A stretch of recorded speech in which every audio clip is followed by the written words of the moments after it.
What's up, everybody? Good morning and happy Monday. DK Show up on the air on your radio dials of 105.1 FM and 790 AM. Also available online, sportstalk1051.com. Stream it up on your smart speakers, smart devices out there. Also, video feed up and rolling, Facebook, YouTube, and Twitter. Hopefully, y'all had a fantastic weekend and you're ready to hit up a brand new work week. What do we got on the game plan for us this morning? We'll talk some baseball. Spring training officially, I should say, let me rephrase that back up here for a second. Spring training games officially underway now with the Brewers already getting a couple of those games under their belt. 1-1 in case you're wondering about, you pay attention to records and such. But they got things going on Saturday, and then yesterday they got another one on slate for today. You will be able to listen to that one on the radio dials of 105.1 FM and 790 AM. But we'll talk a little baseball. We got a little bit of a glimpse on the first game with Jackson Cheerio on at the plate and getting some action. Sal Frelick getting some action in at third base as well. So getting the starts over there at third base for Sal Frelick. But yeah, Cheerio getting 4 at bats, collecting a couple of hits over there. So early goings here with spring training, but nonetheless, let's talk some baseball coming up here. I know a little bit. We got the NBA Bucks back in action after the All-Star break. They picked up a nice win on Friday night against the Minnesota Timberwolves and picked up another one yesterday afternoon against the Philadelphia 76ers. So post All-Star break, just 2 games into it, but the Bucks 2-0 with a couple of nice wins. They're going up, picking up a win against the top seed in the Western Conference and then against those 76ers. So next up for the Bucks will be a game against the Hornets tomorrow. Going up them against them tomorrow. But you look at these games, I mean, Bucks maybe kind of getting a little bit of a glimpse of what potentially they could be in this quote unquote second half here. Maybe. I know it's only just 2 games, but 2 solid games, 2 solid wins over there.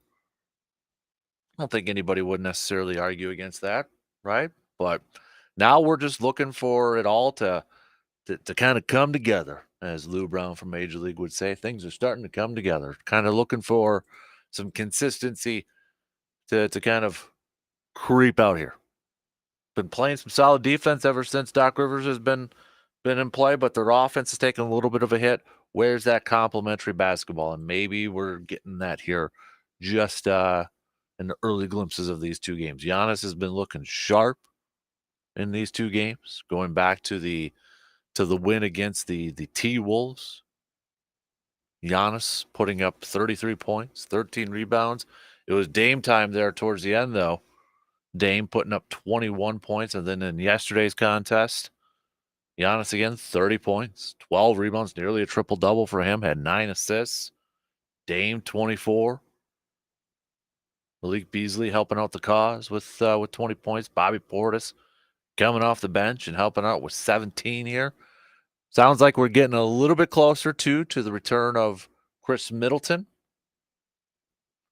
For at least that's what Doc Rivers had to say yesterday. That wouldn't really necessarily put a timetable on there, but kind of said he's getting really close to returning there. So we'll talk some hoops. Badger wise, Badger basketball will be back in action tomorrow. They'll be taking on Indiana as we start to wrap up now the regular season here. Just 4 more games of the regular season here for Badger basketball. At Indiana, home against Illinois, home against Rutgers, and then they finish up at Purdue. Not this coming Sunday, but the following Sunday. Then we got the conference tournament. Then, of course, brackets, NCAA tournament. We're going to talk some college basketball too. there's some rumblings, some talk out there about could there be some expansion to the conference tournament? NCAA President Charlie Baker said a few days ago that, quote, he thinks there's an opportunity to expand the NCAA men's basketball tournament if it's done with care.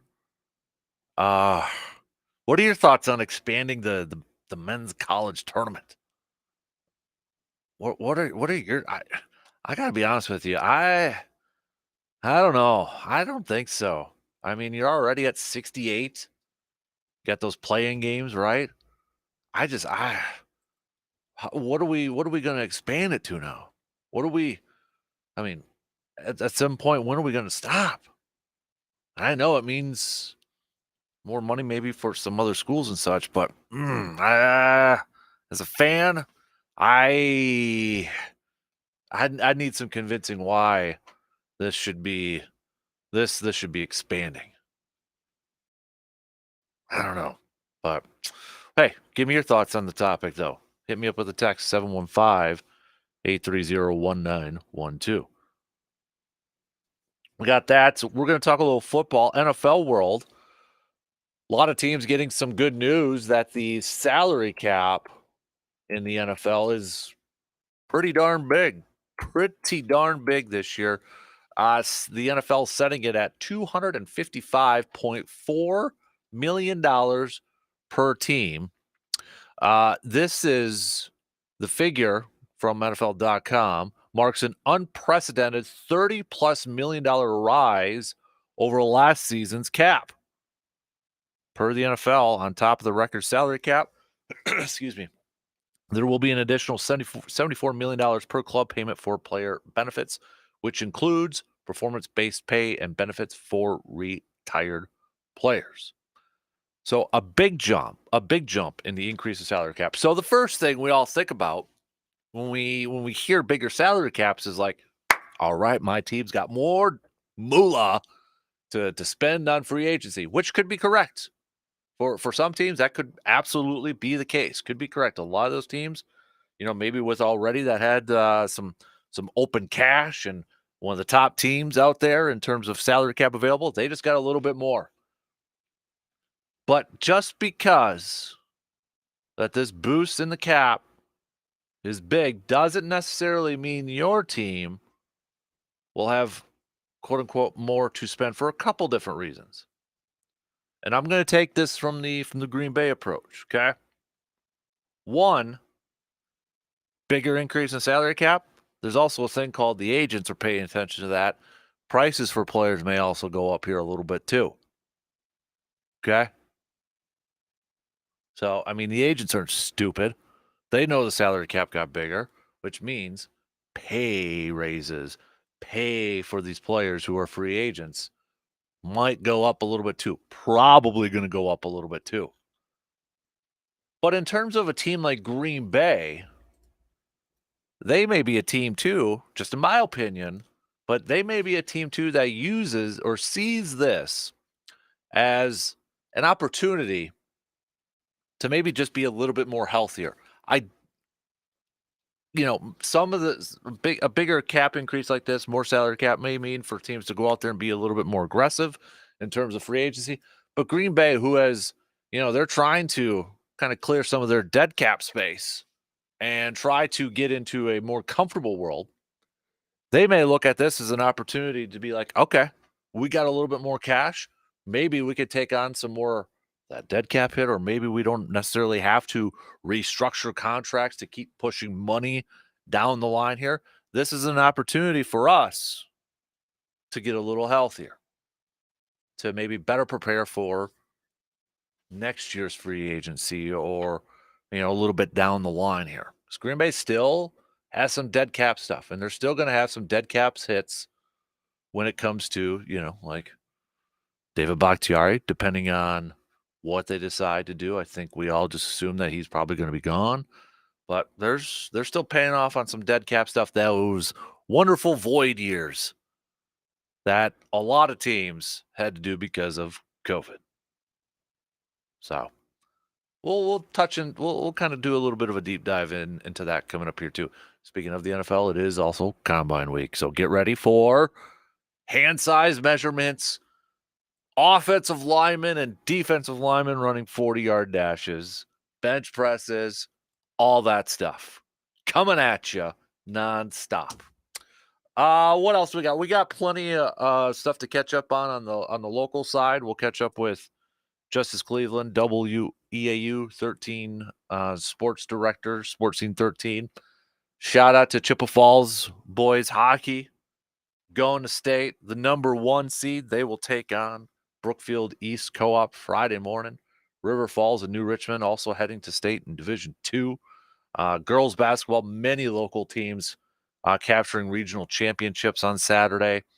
Some of those, Eau Claire Memorial, Menominee, Baldwin Woodville, Elk Mound, Fall Creek, Regis, McDonald Central, Neilsville, Turtle Lake, Gilman, Owen Withy.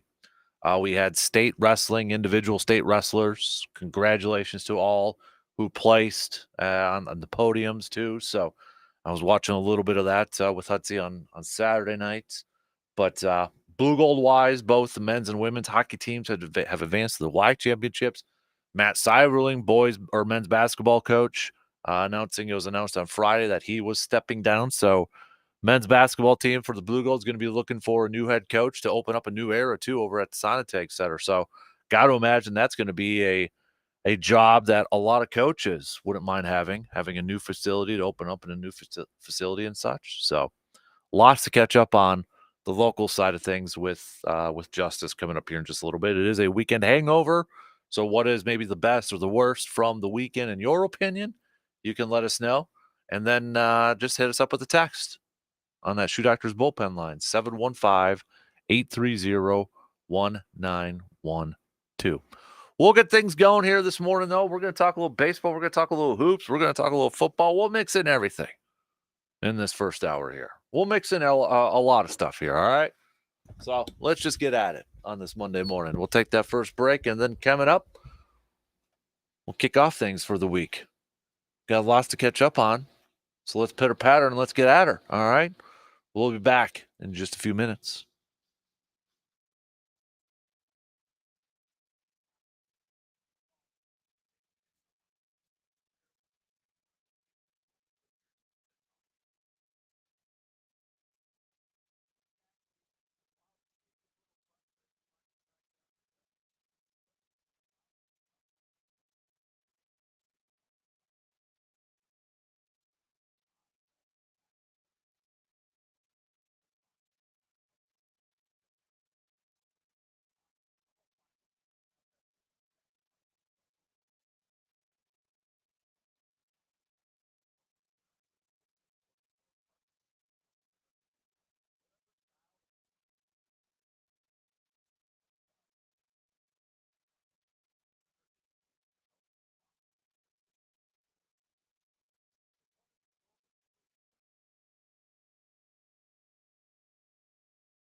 Get on the bus with us for opening day in Milwaukee. Milwaukee taking on Minnesota Tuesday, April 2nd. Stations here at Midwest Family Eau Claire. We've got a bus going down there. What's all included? What's the ticket included? Well, you get the game ticket on a Johnsonville party deck, which includes food and beverages, round trip motor coach transportation, tailgate party, pre-tailgate party from Premier Catering, complete with brats, dogs, chips, all the good stuff there. Just head to our website, sportstalk1051.com or wiscotrips.com and reserve your seat on the bus. Make sure you select the Eau Claire one, okay? Because they got a couple of them up there with lacrosse and such, but make sure you select the Eau Claire one. Bus will leave Sam's Club in Eau Claire at 7:30 a.m. sharp on Tuesday, April 2nd. Okay. And you got a couple other locations out there like Oakdale. There's also a pickup location too. But if you want more details, again, just head to sportstalk1051.com or Wisco, that's WISCO trips.com for more details. And make sure if you're interested, get on there and get your seat reserved before it's too late, before they are all gone. All right. So where are we going to lead things off here? We got G-Man, DK. Yes, the Bucks will be the team. You don't want to play. Bucks fans, just watch. The winds are coming. Fear the deer. Another question from Greg here. How much salary cap space do the Packers have to work with this year? Now, there's a couple of different websites you can look at if you want to kind of get an idea here. They're the two big ones. Over the Cap is probably the most popular, and you got Spot Track over there too. So there's different numbers being floated around. Okay, there's different numbers being floated around out there. If you go to Over the Cap, they've got at Green Bay about 2.3. Go to like Spot Track, they've got estimated, cap space for about 6 million. If you just do the top 51 players, it's at about 12.5. But I mean, so you've got different numbers out there. But what's true when it comes to the salary cap is that Green Bay actually has, I think I saw about, was it 10th least amount of available right now, and it was about 8-10. Again, it's one of those figures that's kind of being floated out there and such. But Green Bay, here's the thing: Green Bay can create about $20 million more by simply cutting David Bakhtiari. Now they'll also have a big dead cap hit at about $20 million. But if they wanted to create some more cap space right now, they could move on. That's why a lot of people and also the injury factor. You look at David Bakhtiari's injury plagued last few years here, and it seems kind of like a no-brainer that David Bakhtiari will be on the move. But also with that cap hit and the savings that the team will have, if they were to move on, that's a big jump. That's a big jump. Yeah. So here's one number. This was also from Over the Cap. Green Bay's got, I guess one way of saying this is about 23rd in available cap space at about $8.2 million. But if you add David Bakhtiari's 20 million on there, I mean, you're talking about jumping up, about a few spots really, because Kansas City's there at 18 at about $27.7 million. So, but still, nonetheless, a big jump. The team with the most cap space is Washington. Then you got New England, and actually Chicago's on there too. I mean, if you're like the general manager Ryan Poles for Chicago, you got again the number one pick. You could trade it and get more capital, or draft your quarterback, and you got all this boatload of cash. That's got to be like a GM's dream from the last couple of years here. But Bengals also 72.8 million, but Jamar Chase, you got some T. Higgins and such. Colts are sitting there at 72.3. Houston, 67.6. Detroit's got $63.7 million available in cap space. So, you got some teams over there that got some stuff to play with. But with the increase in the salary cap, it's jumped up to about $30 million. $30 million more than what it was last year. Your first thought is like, oh yeah, my team, Green Bay, whoever it may be, we're going to be able to maybe be a little bit more aggressive in free agency. All right. Yeah. Maybe we get to add another player or two. All right. $30 million more. Let's go. It's the biggest jump. That's also kind of still catching up from when the cap shrunk after COVID because you didn't have money coming in, from ticket sales and all that stuff. So it took a hit. Now it's finally kind of caught up. But just because a team or teams have about $30 million more, the better way to maybe put it is maybe $10 million more, $15 million more, whatever it may be, more than what they expected. We knew the cap was going to go up, but the surprising part of it all was that it went up that much. That's what kind of is why everybody's like talking a lot about it.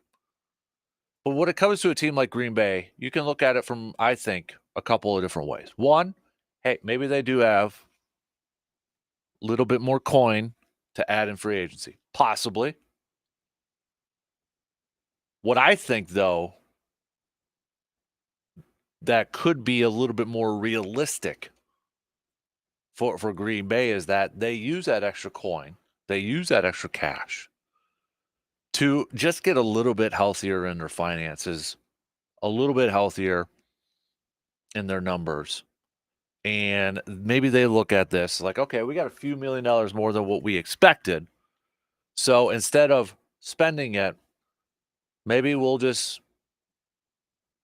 kind of use that and we won't have to push more money down the line. Like let's say for Kenny Clark, for instance, or Jair, or maybe even Aaron Jones.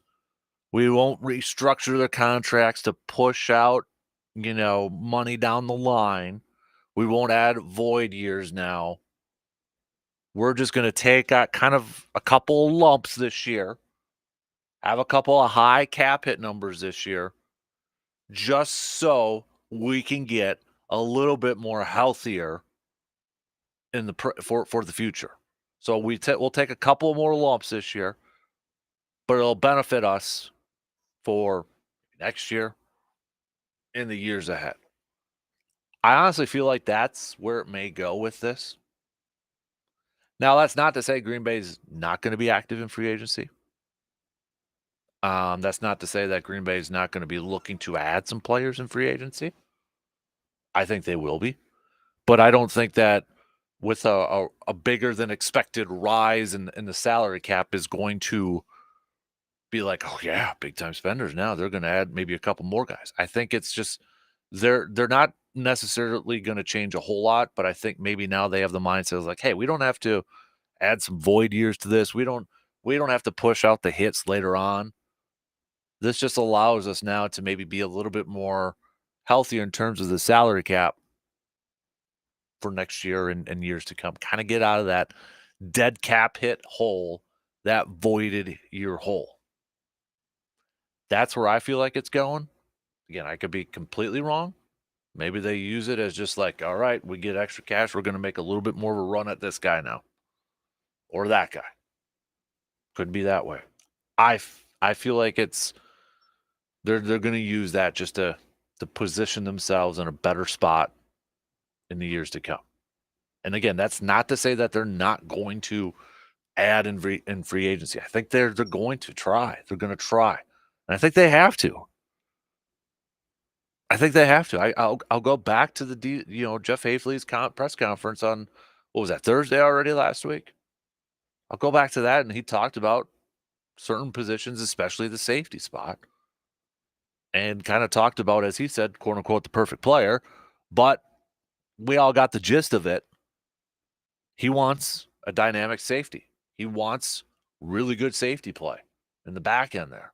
And right now, when you look at Green Bay's defense, what's perhaps the biggest hole or perhaps the biggest weakness right now?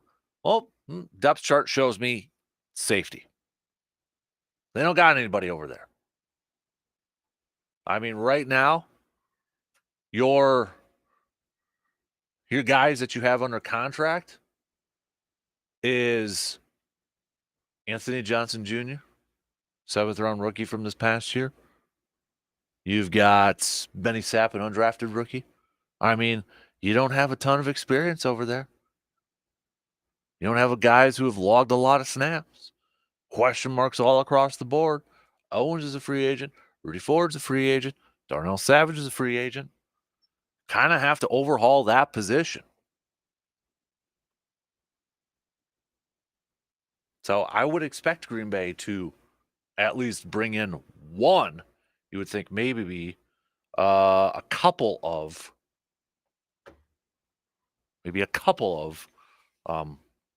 free agent safeties over there. So we shall see. I would expect, I mean, I know some teams are already making some moves here when it comes to clearing up some cap space and such. And I know Bakhtiari kind of had I guess I don't know if you want to call it a cryptic post on Instagram or Twitter or whatever the heck it was. Let me see if I can bring it up here. See if I can find it here. Yeah, here it is. So yeah, he said those who don't know will learn, those who know will appreciate, those who appreciate I won't let down. Hashtag can't come back without a setback. Quote dinner for two. So people are insinuating it's a cryptic. It is cryptic in a sense, but I think I would be more surprised if Bakhtiari is back in Green Bay than if he were to be cut, if he were to be released. I think the majority of us would feel the same way. But so that's kind of where things are at. You got Combine Week now heading. This is going to be a time too for for agents to talk to general managers. I mean, this is going to be an opportunity that way. So I mean, not only are general managers and front office people going to be watching the Underwear Olympics and doing interviews with prospects and such like that, but this is also the time too where you're going to have agents for some of these pending free agents kind of start to talk with their current teams, because we know, right, legally these agents can't talk to other teams, and we all know everybody's on the up and up with that never happens. Never, ever happens. But we'll this is an opportunity for maybe some back channel communications going on over there. But that's hopefully that was a long-winded, I guess, answer to the question over there. So tell you what, let's talk some baseball. Take a quick break. So Brewers began their spring training games on Saturday. That was our first glimpse, right? Brewers, if you're into wins and losses or anything like that, they did pick up an 11-7 win against the Padres. And now I hope everybody doesn't really pay attention to wins and losses in spring training, but some do, I guess. I look at it from like preseason football. I'm looking at the individual performances and such. And I think a couple of things that really stood out in the game on Saturday. And it's hard to kind of look at pitching stuff here too, because as we mentioned a few times, you've got pitchers who are, maybe working on a new pitch, maybe working on a new delivery. And there's going to be ups and downs when it comes to these pitchers. So, maybe not, especially in the early goings, not necessarily looking at the numbers from a pitching standpoint. So I really kind of look at it from some offense and seeing where guys were lined up. And I think two big things that really kind of stood out to me on Saturday's first game was Sal Frelick getting reps over at third base, starting over at third base. Got a couple easy putouts. First assist, too. But he also collected a couple hits and took a walk at the top of the lineup there. Bat and leadoff. So Sal Frelick was a nice shining light for me on Saturday because we got to see him play third base. Got a couple of opportunities to make some defensive plays over there, but also did well at the plate. Could he be a top of the order plate setter type of role for him? And then right behind him, yeah, Jackson Cheerio. Jackson Cheerio getting a start in center field, collecting a couple hits, got an RBI over there too. Did strike out a couple times too. But I think this is something, we've talked about quite a bit all offseason heading into spring training was how are these young guys going to look? Who are going to be the guys that kind of step up? Maybe earn a spot, maybe solidify their spots as long-term starters on there. But, I think to me now adds another narrative to these spring training games to kind of pay attention to from the third base side of things. First game, it was just a week ago we started to hear that he was getting some offseason work in the infield. And the first spring training game, throw him out there starting at third. I think this is going to be something now that we're going to see quite a bit and maybe even throughout the season, which I'm okay with. If he can hold it down over there at the hot corner, it's an open spot. It's an open spot. And for a young player like that, go take advantage of it. Go take advantage of that. I think he's got the right mindset. Like he said when we talked about that position switch, he just wants to be a ball player. Doesn't necessarily want, has to be in the outfield or the infield. Just wants to be an overall ball player. And I think you got to give a little bit of a nod to David Clark here too. Now, David Clark, guy's already got a couple home runs here, batting a little DH. He was a 10th round pick by the Brewers back in 2021. But he's coming out hot. 5 at-bats and a couple of home runs right now. If we were to kind of give some very early, and I mean early, like game balls or, shout outs too. But, and you had Contreras picking up a dinger, yesterday. Adames got a couple at bats in there. But I'm excited to see the Sal Frelick experiment over at third base continue.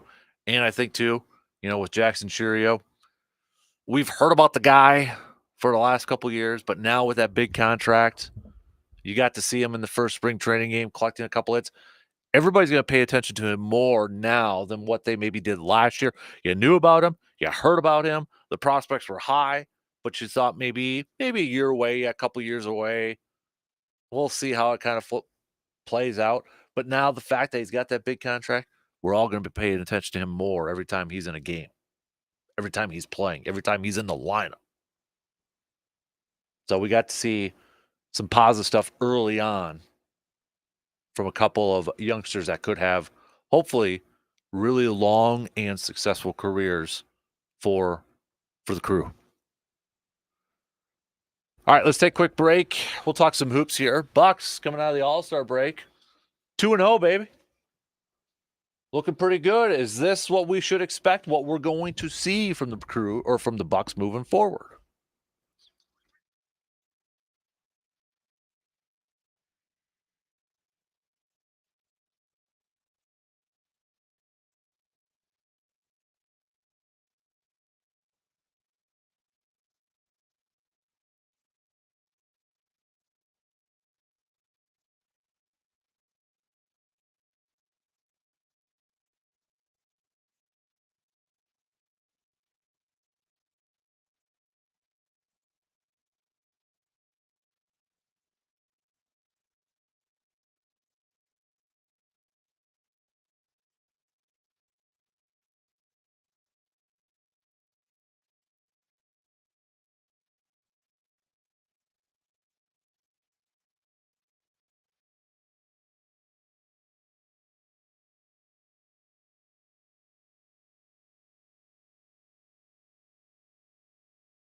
Does your team need to make a statement on and off the field? Whether you are managing a sports team or a business team, Resonance Branding Company knows that looking good matters. For custom apparel, banners, and signage, online merchandise stores, printed products, and so much more, Resonance Branding Company is your one-stop shop. High-quality decoration, affordable products, quick turnaround time, and top-notch customer service. Resonance Branding Company is here to help your brand resonate with your audience.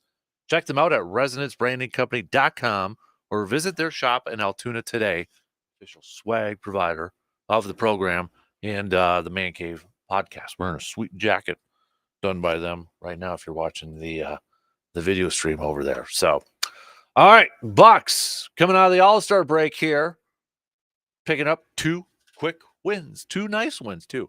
Friday nights, going back to their game against the Minnesota Timberwolves. The Bucks picking up a 112-107 victory. Bucks coming out hot in the fourth, or had to come out in the fourth quarter after that lackluster. Actually, I should say, strike that. Bucks coming out hot in the third quarter after being down at the half, outscoring the Minnesota Timberwolves by 23 points, 36-13 in the third. Minnesota made it close though, outscoring the Bucks by 12 in the fourth quarter. But Dame time at the end, kind of doing his thing. Giannis was doing his thing throughout the whole entire game. 33 points, 13 rebounds for the Greek Freak. And the Bucks on Friday coming out with a nice big win against the Minnesota Timberwolves. And then yesterday against the 76ers, making it count, making that game actually mean a little more something on Friday, as Giannis was saying. To have got to make that win worth something, got to get a win against the 76ers, and that's what the Bucks did. And Giannis again doing his thing. Guy's been playing some really good hoops here. But 30 points, 12 rebounds, nearly a triple-double, 9 assists. Dame, 24 points for him. You look at this kind of run, though, that Giannis has had so far this year. He's third in the league in scoring, 30.8 points per game. He's sixth in the league in rebounds, 11.3 rebounds. And he's actually 15th in the league in assists, 6.4 dimes a game, and shooting 61.6% from the field, which is also ninth best in the association. So Giannis has been playing really well as of late. The Bucks maybe having, or I should say maybe starting to kind of put it all together.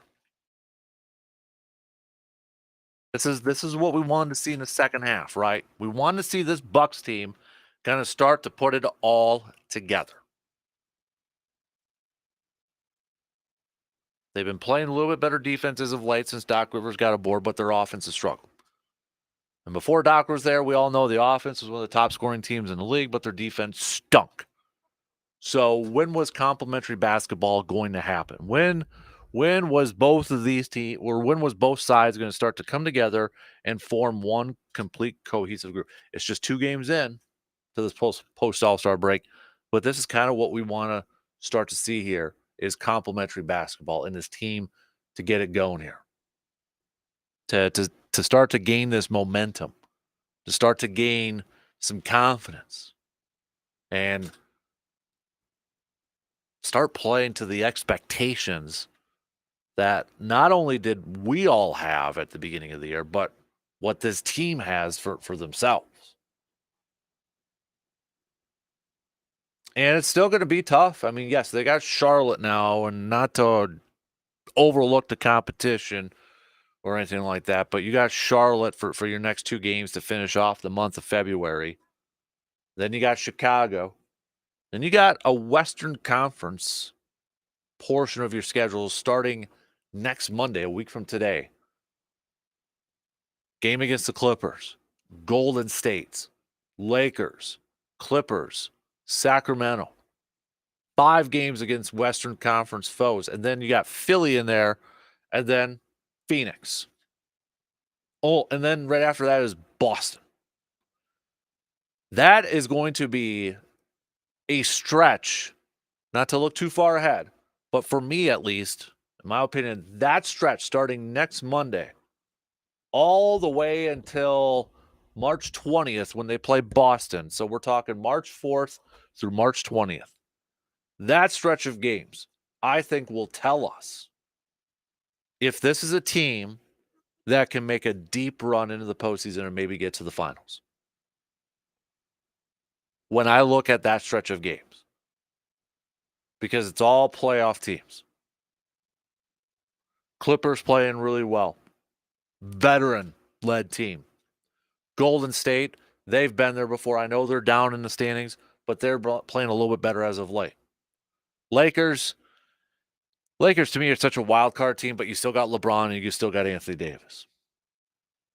Sacramento, younger team, gained a lot of experience from last year. Pesky team there.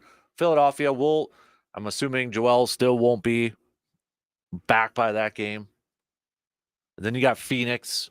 Again, a lot of star talent over there. KD, Booker, and then, of course, Boston. That, to me, that's going to be a stretch. And even after, I mean, you look after that game against Boston, okay, you got to stop against Brooklyn, but then you got OKC. So if we even expand it a little bit, you got OKC there too.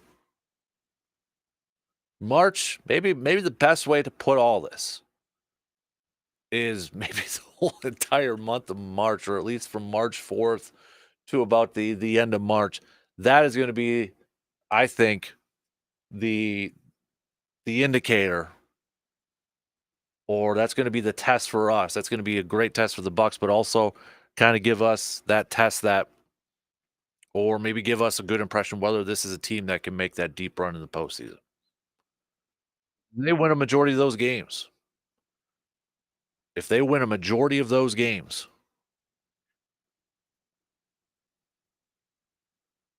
then I think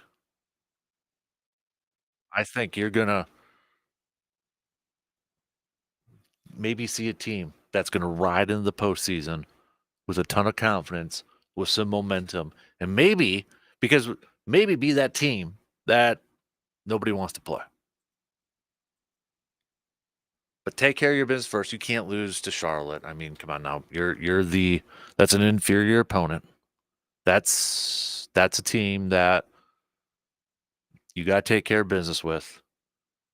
But starting a week from today, that might be the stretch we're on where we finally kind of get that glimpse of what this team's all about. All right. Coming up next hour, we're going to talk a little bit more football. We got to give a shout out to somebody special, a friend of the program here.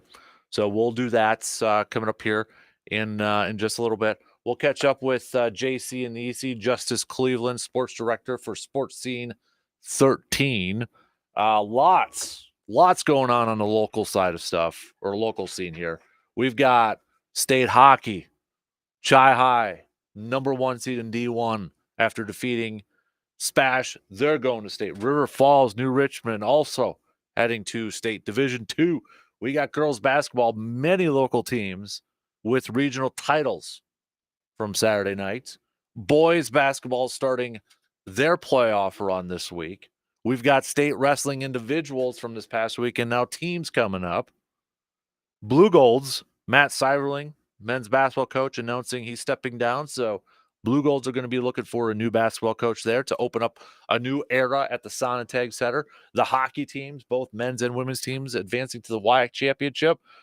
Oh, we got a lot to catch up on. So we'll do our best to catch up on as much as we possibly can with Justice coming up when he joins the program around 7:30, from 7:30 to 8:30. Also, it is a weekend hangover. So what has been, it's kind of like the best and not the best from the weekend, best and the worst. Like what was some stuff that was just awesome from the weekend, or what was some of the poorest, the worst from the weekend? Let us know.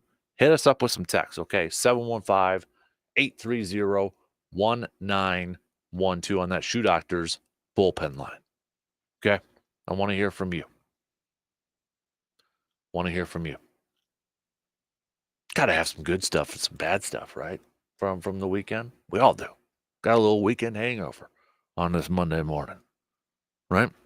And we'll get back to some more Brewers chat here too, because this will be the last time we catch up with Justice until he heads to spring training. So we'll see what maybe he's going to be paying attention to when he heads to Maryville and Arizona over there, and kind of what he's going to be keeping his eyes on, right? Badger hoops, they're finally back in action tomorrow, but be curious to see where the rankings come out today with some of the upsets that we've had in the past week or so. And speaking of college hoops, that question we threw out in the first hour here, there's some chitter chatter about a potential expansion of the men's basketball tournament. I saw one number. I don't know if this is accurate, but one number, 96, up to 96. You want to see it expanded? Or are you on the side of like, no, no, no, no, no more. No more expanding the tournament. Give me a thumbs up or a thumbs down. Maybe that's part of your weekend hangover. One in. We got a couple more to go. Stick around. We got some news updates. And we'll be back to kick off the second hour in just a few minutes.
Second hour kicking off on this final Monday of February, and it's going to feel like spring, it sounds like, out there. And then, of course, it's Wisconsin. We're going to get like back in the 20s here in a couple days here. But nonetheless, big thanks for tuning in and making us a part of your brand new work week, brand new morning, I guess, too. DK Show up on the air on your radio dials of 105.1 FM and 790 AM. We're going to catch up with JC and EC, Justice Cleveland, coming up at the bottom end of this hour for a little bit here. Lots to catch up on the local prep scene, college scene. So we'll dive into that. We've got some more baseball chat coming up here as well. Brewers now a couple games into spring training. Third one coming at you today. You're going to be able to listen to that one on the radio dials of 105.1 FM and 790 AM. Just a reminder, because it happens every year to listen, whether it's Bucks or Brewers games, have to on the radio dials. It's baseball, it's Brewers thing. Okay, so you can't stream it. So if you're going online and trying to listen to it on the website or your smart device or the app on your phone, you ain't going to hear it. Okay, it's got to be on the radio dials. Also, we'll get back to some hoops talk as well. Bucks picking up a couple of nice wins. In fact, that's where Tim is going with his best for the weekend hangover. The best part of the weekend hangover was the Bucks are playing better defense with wins against a good Minnesota team and an Embiid-less Philly team. Surveyors say, first off, gosh, no, do not expand the tournament. You have 68 teams already, and half those teams are trash. I think more small teams or small schools should get an opportunity rather than a bunch of mid-level Power 5 teams. Then we've got Richie saying best of the weekend, taking Carson to see Little Giants. That a boy. Did he like it? Did he like it? Big thanks there, because that's a part of the spring kids movies that Micon Cinemas has partnered up with Backyard Dreams for. So portions of the proceeds going to help Backyard Dreams so we can help out some local organizations. But we got Little Giants. That was the first movie over the weekend. Next up, it's the OG Bad News Bears with Walter Matthau. So that's coming up March 2nd through the 3rd. These are movies that's going to be at Oakland Mall, 11 a.m. showtimes.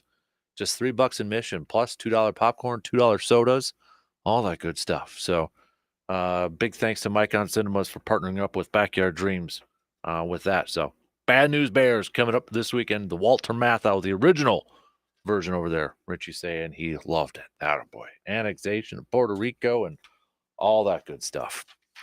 All right. So kind of another thing that we like to do is on Mondays is a segment I like to call Are You Serious?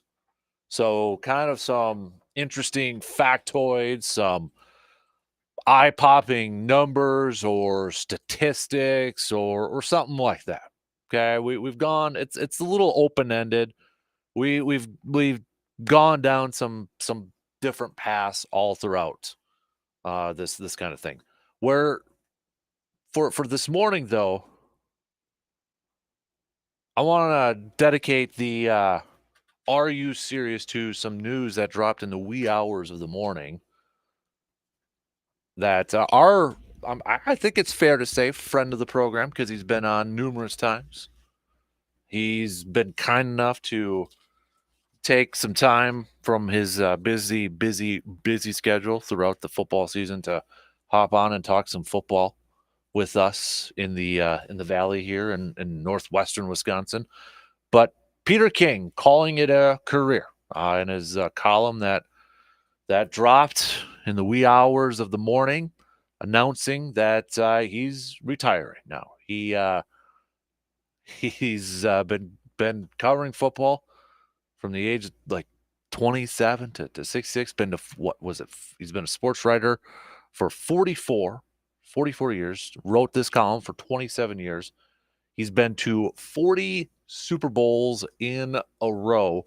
In my opinion, he is on the Mount Rushmore of one of the greatest sports writers of all time. And maybe I'm a little biased of that because I'll just say this. If you have social media, if you've got like Twitter/X and you follow a lot of sports writers on there, specifically a lot of like football, NFL related writers on there. You are going to see a common theme, a common post amongst all of them. And obviously it's going to be, with his legendary work and his career and such, but one thing you're going to see is how he was incredibly kind and helpful and open to younger sports people, or maybe people who weren't at big networks, or wherever the case may be. You're going to see a common theme, and I've already seen it this morning from a ton of other sports people, sports media people, and just talking about how kind and open-hearted he was, and how helpful he was to younger members of, in the sports world. And I can thankfully co-sign on that, speak to that, because I was also one of those who he was kind to and very open with. And and I thought about this when I was like 3 o'clock in the morning and I saw that right away. I'm like, oh goodness gracious. I won't bore you, I guess, with a ton of stories there, but I'm gonna do that in the podcast. I'm gonna do a special episode of the podcast later today, because one question I've gotten a lot has been from people like, how in HE double hockey sticks do you know Peter King, or how do you have a connection with that? So I'll explain that in the episode of the podcast that's going to drop later today. But the one thing I can say that I can co-sign on with all these writers, from whether they're ESPN, NFL Network, Sports Illustrated, wherever they're coming from, where they say how helpful and kind he has been to a lot of those, co-sign a million times. A million times for me. I'll just say like two quick notes that really stand out to me from Peter. Not because every time I would text him and be like, "Hey Peter, would you have some time to, hop on the radio program and maybe talk some football?" And I was always nervous. I'll give you a little bit of a background. I was always nervous texting him because I didn't want to overdo it. I didn't want to be annoying or anything like that. But every time I asked, I got the same response. Would love to. Absolutely. And he would. Every single time he did. But the couple things that really stand out to me was when I was at Radio Row for the Super Bowl. And I'm an idiot. I'm a no-name sports fan that gets to do this 5 days out of the week, talk sports with all of you freaking awesome people out there. So I get to do this, and you know, I'm at Radio Row, not knowing what the heck I'm doing. Like, why the heck am I here? I don't deserve to be here. I don't belong here. But it was the first day. It was the first day. It was the Monday morning. And not a lot of people are there, like guest wise or anything on Monday mornings. But, and I don't know what the heck I'm doing. I'm sitting at a table and I see Peter, where they had it stationed, Radio Row at the Mall of America. It's by the food court up there. So where like the Shake Shack is and where the mini golf area is. It was like in that area. It was clustered, but it was in there. And I'm facing like an entranceway to the mall, and I could see Peter coming up the entranceway. I'm like, oh, okay. Well, I don't know if I had met him once already. He was on the radio a couple times, and that he ain't gonna recognize me. And he's got an assistant with him, and he enters Radio Row, and he's kind of walking around, and not many people there yet. And he kind of turns and walks down the path, if you will, or the aisle of where my table's at, and he glances at me and he remembers me. He recognizes me, and he turns to his assistant and says, "I'm doing this radio show." Before I could even ask him, talk to him, he recognized me and told his assistant to book a spot on this one right away. I didn't have to ask him. And the second one is probably the last time I got to hang out with him, see him, was when he reached out.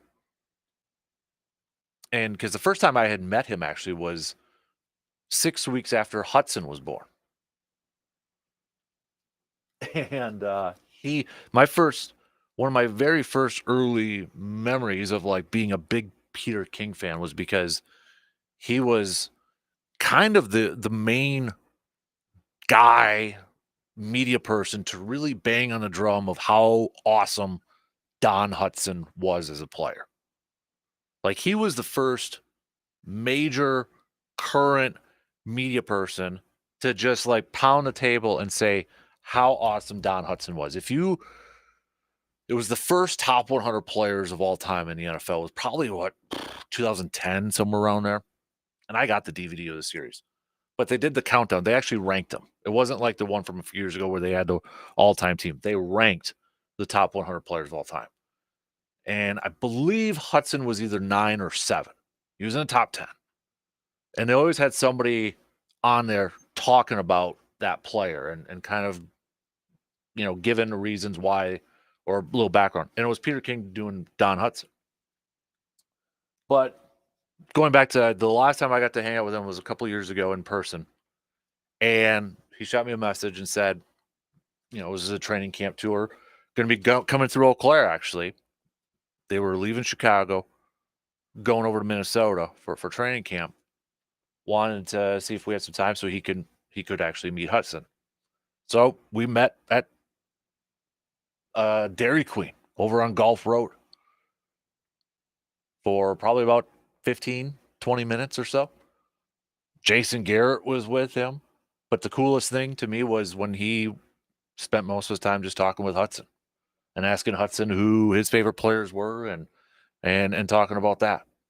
So I thought that was the coolest thing. And there's other stories there too, like I'll kind of talk about in the podcast and such. But like the one time he actually sent me a message and wanted to get my thoughts on Aaron Rodgers and such, and I was actually bow hunting, and I'll tell you what I actually did after that. But that'll be up in the podcast. I don't want to bore anybody if they don't want to hear about this stuff or that. But I just wanted to give a shout out to, again, who I think is one of the best to ever do it. One of the best to ever do it. And definitely one of my idols. One of my favorite media members of all time. But I think the main thing that I'm going to remember the most was, again, just how down to earth and how flipping kind he was to a joker like me who is no name person who gets to talk on a radio for 5 days a week and 3 hours every morning. He didn't have to, but he did. And so, plus he's a big beer nerd and coffee guy too. So, I mean, come on now. So, big Spotted Cow fan, Peter King is. So, shout out to Peter on a fantastic career. He's got one more column coming up. He said next week, but and then that's going to be it.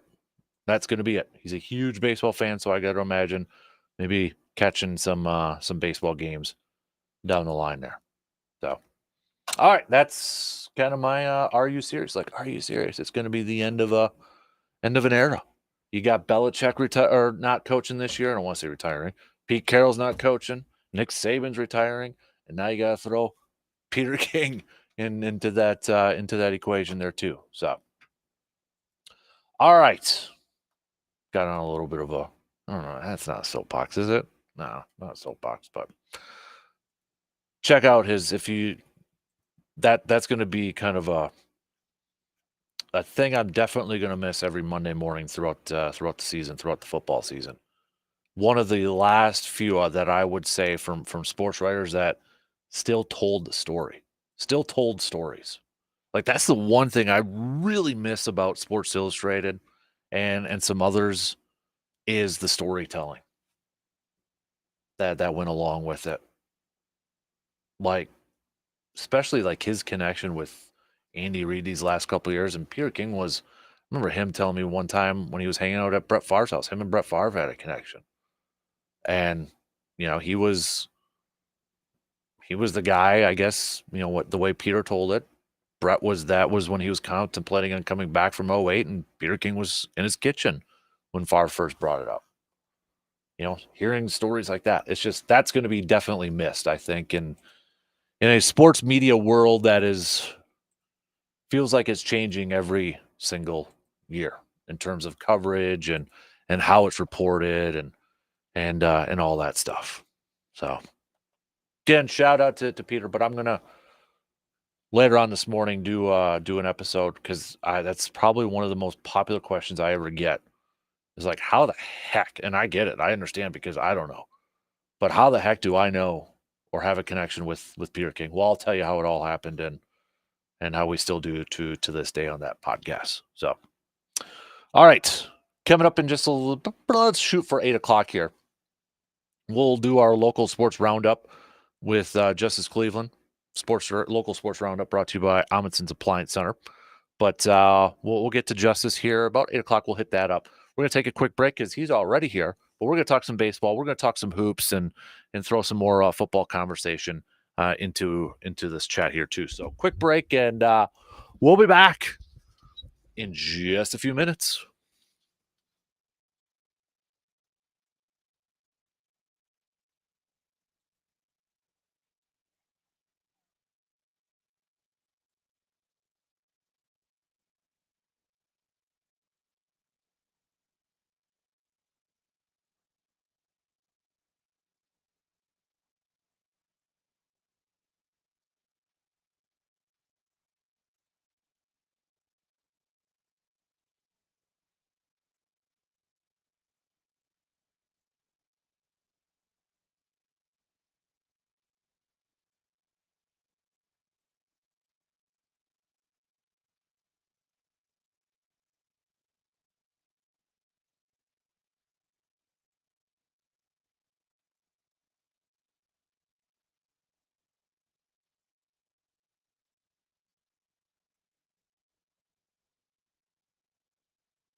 before he heads to a warmer, I guess it's actually going to be warm today. So it does say, 60 degrees or something like that. About an equal climate. Yeah, exactly.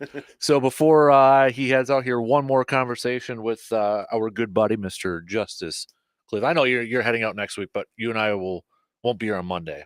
We'll both be watching the kids. Yes, because no school. So take a day off to hang out with Hudson. You'll be doing the same with some of your kids in the morning, at least. Yes, so. I would love them to sleep in, Rory. Yeah. Genevieve, Lola, if you're listening. Sleep in. Please sleep in on Monday. Please sleep in. Because, part of that, too, is going to be your busy schedule for this week, which we'll hit up here in a little bit. But lots to catch up on from a very eventful weekend and week for some of our local teams. Really was. So we'll catch up on that in just a little bit here. But, spring training, Brewers-wise, Justice, they got a couple games in. We got another one on the docket today. You're going to be able to catch that one on the radio dials later on at 2:10. Coverage begins at 2:00. But hey, we got to see Sal Frelick right away at third base, and Jackson Chirio right away getting a couple hits over there. So hey, World Series or bust at this point, right? Yeah, the baby Brewers. We'll see how they can do this year. That'll be fun. That's one thing I'm looking forward to. The trip is this is really the most uncertain. I feel like I've been to a spring training in a long time. Maybe it was Council's first year because he took over for Renicky after a month or whatever it was in April. It was right after the NFL draft. I remember this because I was in Chicago with Brandon. Oh, that's right. And we toyed with the idea of going because the Brewers were playing the Cubs that same weekend.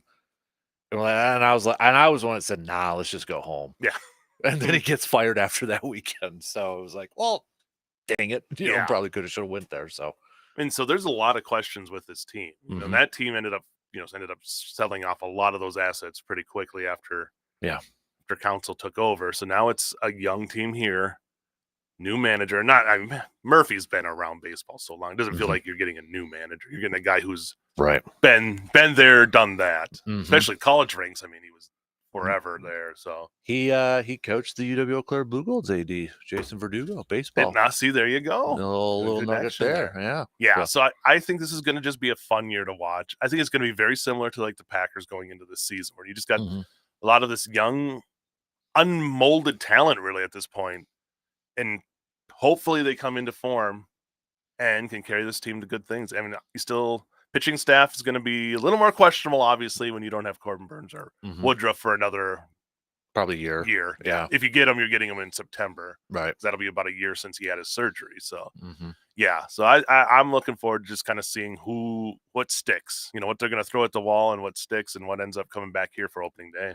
Kind of, that's the comparison I've used too. Is like you hope it's kind of like how Green Bay, turned out this year, where it's like they're too young to know any different, right? Just going out and playing ball, and you got a mixture of some veterans, into that equation too. But back to the Woodruff one.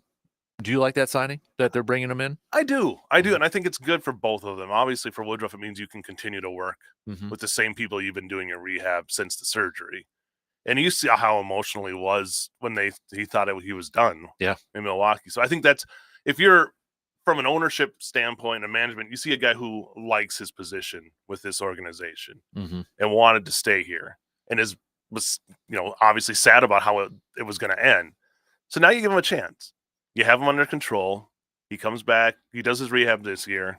And then next year, if he's healthy, you got a guy who went 5-1 last year. And 46-26 in his 10 years of Brew. Obviously, it's been, there's been a lot of injuries involved, but when he's on, he's a one. Yeah. And we saw that times last year. He was the one pitcher. Burns was struggling at times. Struggling in Corbin Burns terms of things. Right. But Woodruff was the better pitcher of the two for a while there.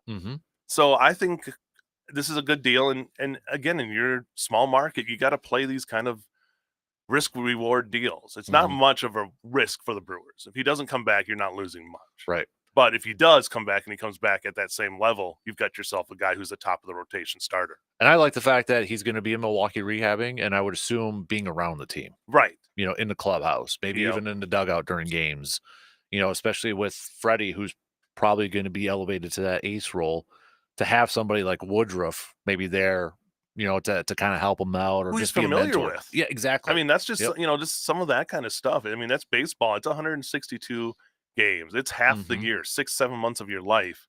You need these guys around you that you know and you're familiar with, because the chemistry, maybe baseball might be one of the largest where chemistry really plays a huge part of the game. Because it's not just the spring training's long. Right. You know, you're like, my wife said that, like, they're playing baseball already. I'm like, yeah, they start at the end of February and they go until basically April. Yeah. I mean, they're in Arizona together for a month. Right. And then you're 162 games.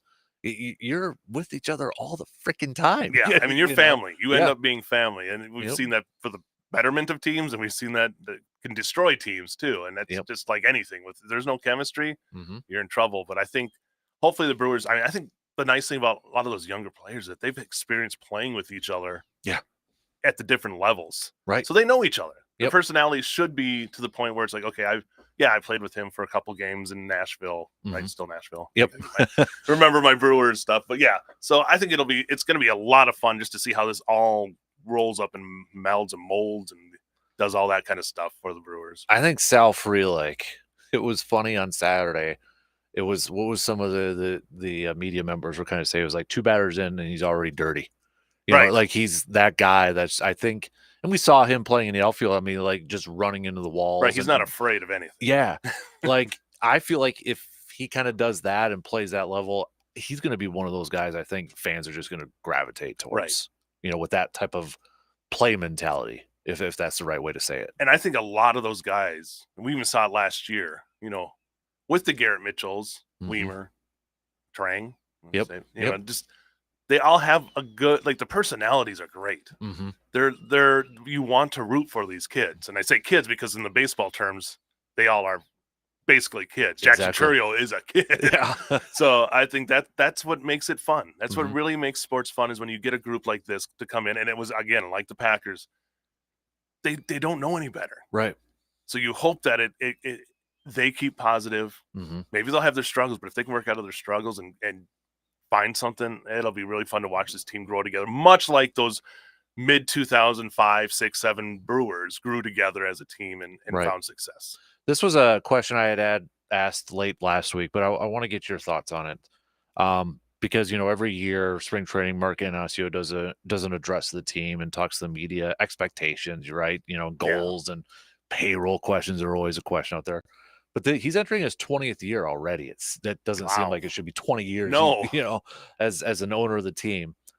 And, you know, I kind of throw it because Mark, the last few years from a lot of Brewers fans, has been a lightning rod, you know, of a kind of, whether fans believe he doesn't spend enough, you know, payroll wise, this, that, the other thing. So I kind of throw, okay, job performance wise, how would you kind of rate Mark Anasio's tenure as a manager? And I was actually surprised. It was more positive. It was a lot of B's. We even had some A's from some vocal Brewers fans out there who might have been critical of him out there. When you look at it, and like I'm of the, you know, Brandon and I were kind of talking a little bit on Friday. We're of the age, like when we were younger in the 90s, it was like we knew of the Brewers, but they were garbage. Let's be real. You had a little bit of hope. You'd get some years where they were, you know, around 500, above 500 at the All-Star break. And it would usually end up faltering, you know, the Phil Garner years. Yeah. There were a lot of teams that had potential and just never. I remember being excited when they signed Marquise Grissom. Yeah. And those teams weren't bad. Right. They were just never great. They never, you know, they would give you hope. They'd have a year where they would finish around 500, then a year where they would finish like 20 games under 500. Right. So, yeah. The Dean Taylor, Sal Bando GM years, those were rough. So yeah, I gotta, you know, Antanasio, since he's come in, that team has basically seen nothing but success except for a few years here and there. But they've never totally bottomed out. I really think, and since he's been there, right, they've been back in the playoff hunt pretty much. You go back 2008, very consistent, pretty much every year since 2008. Even before that, they were right there. 2008 was the first year of my life of experiencing a playoff series with the Brewers. Yeah, so I mean, from 2000 for the last 15 seasons, now coming on number 16 here. So say 16 out of his 20 years, 15 out of 19. Those are good in baseball. Those are great numbers. Yeah. And I think, as much as I bemoan the fact that I don't like billionaires getting handouts for stadiums, not willing to spend their own money on stadiums and having to go to the taxpayers for that, I take that aside. The teams have been competitive. Mm-hmm. Has there been moves that you wish they would have made or wouldn't have made? Yeah. Mm-hmm. But I think you got to say, for the grand scheme of things, I think a B would be good. Yeah. An A, if you won a World Series, an A would be there. Right. But I think he's done a very good job of keeping this team competitive and interesting to watch. Exactly. You're not having the 104 lost seasons where people have just completely jumped off. Brandon has this great nugget that he mentions once in a while, and I can't remember how many years, but it's like the last few years. And I don't know how he figured this out, but you and I both know Brandon when it comes to Brewers and all that. That's his forte. Oh, he yeah. loves it. Yeah, that's his fastball. But he's got it figured out. He mentioned it again on Friday. I'll just say the last few years because I don't know the exact number, but it's more than a couple. The Brewers have only played 2 games that didn't matter in a playoff hunt. Think about that. Yeah. Like they've only played 2 games where it didn't matter in like any sort of playoff type of seeding or anything like that. I'm like, holy moly. When you put it in that perspective. Yeah, they've been there. Mm-hmm. I think really the last year they really didn't have a chance was Council's first year. Yeah. And even that he got off to a decent start as manager and they just kind of tailed off towards the end of that year. Mm-hmm. Other than that, they've been right there. Yeah. It's been pretty amazing the run they've been on. It's just, and I know it's the Wisconsin thing to bemoan the fact that they haven't won the big game, but the fact that you have a baseball team that's competitive every year is something to hang your hat on and be happy about. And I think that's expectations have changed now because they've been consistently going to the postseason, right? Like we're maybe getting a little spoiled now too, where it's like, all right, yeah, we've gone there, we've been there, we've won some division championships. Can we take it up a notch? And I don't think there's nothing wrong with having higher expectations now either, too. It's like, because once I want my teams to have those expectations, because in the 90s, no, we didn't have those expectations. No, it was like trying to sniff the playoffs was as much as you had. I mean, I think there was a point from like 92 where they would have made the playoffs had they changed the divisions because they made a run at Toronto, but that was still the 2 division per division. No, 2 divisions per league back then. They would have had a chance. They won like 92 games or something like that. Then there was nothing for, I mean, basically 16 years until they finally made the playoffs. So, yeah, this is a good sustained success for the Brewers. And I think this year, from all the talk, I mean, I don't see them falling off too much this year, not at least competing with the Cubs, I think. And Cardinals will be back. The Reds are always just, you never know with the Reds. They could have the most talented team there. Yeah, but they've been so talented. That's been the talk for, feels like what was all of Joey Votto's career. Right. How close were they to turn, and they just could never do it most of the time. Now it's like with Cruz. Yeah. Where there are a lot of attention, and rightfully so. And the Pirates are the Pirates. Yeah. See, if you're Brewers fans, the opposite is being the Pirates. A team that had potential for 2 or 3 years, and then the rest of it's been pretty much sitting towards the bottom. Andrew McCutchen prime era, right? Yeah, like that whole team was supposed to be the turnaround, and then you have an ownership there that doesn't like to spend money, and they've struggled. So that's the other side. I always say it was like the Packers. The other side of the Packers is the Cleveland Browns. Not this past year, but you know what I mean. Like you could be the Browns, where you're struggling pretty much every year. But Packers are usually competitive. So. We don't have that jersey floating around with different quarterbacks that somebody keeps adding duct tape to. Yeah, at the back there. So it's one of those kind of be thankful for what you have, but obviously I understand that people want championships too. Yep, definitely. All right, let's take a quick break, and then could college basketball be expanding again in the tournaments? We'll get Justice's thoughts on that. Quite a few of you saying no. Money talks, though, right? So exactly. We'll see. We'll talk about that coming up next.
Latest rankings will come out today. I got to imagine maybe some changes there too, because again, like the whole season is gone for college basketball. Upsets here and there. Yeah.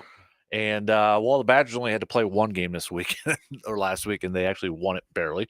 But they'll be back in action tomorrow. Just 4 more games of the regular season for the Badgers. But the story that's kind of been creeping around the last few days is potentially, at least NCAA president kind of threw open that door about potentially expanding the tournament. One number I saw being floated out there, 96. Oh, please no. And you could, like, Jay Billis went on a rant about it on the Saturday college game day version of college basketball that they do.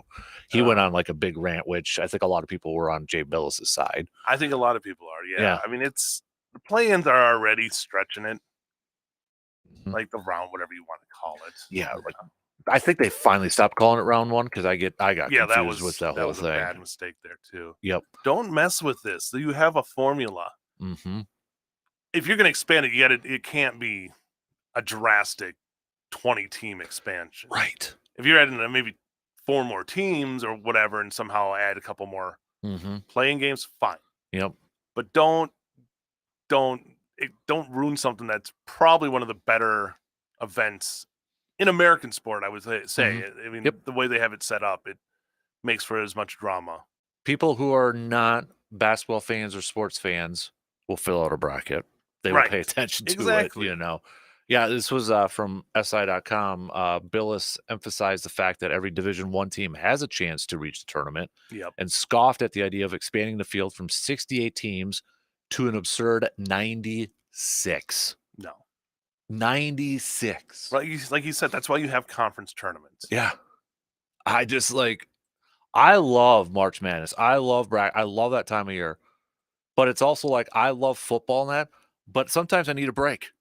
You know, and like, so how I mean, is that shortening the regular? You're not shortening the regular season, so does that mean the tournament then goes into past the Masters? Because the Final Four national championship was always the Monday before the Masters. Right. So now you're going to be competing against that and going after that? Well, yeah. I mean, I get it. April is, you can get away with it because, I mean, it's baseball and not in the NBA still in the regular season. But then you got the draft at the end of April, but you have this thing that's basically a 2-week, just perfectly 2.5 probably at this point. Just perfect little nugget in that spot in the sport's heart. Yep. I don't know if that even makes any sense, but we'll go that way. A chamber. Yeah. Don't expand it. Just make.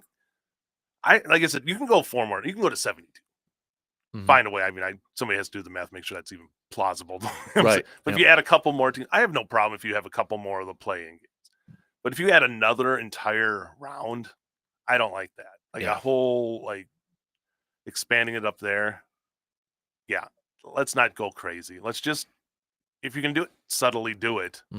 Just add a few more. I'm fine with a few more. I don't think anybody's going to be too upset if you have a few more playing games. Yeah, as long as it's not a number that, because you already got the playing games. If it's something similar, you're adding a couple more games to those nights where they already do, the playing games, where you're not adding like double-digit teams, where it really screws up the entire bracket. I mean, if you were going to do something like have all the at-large have to play to get in.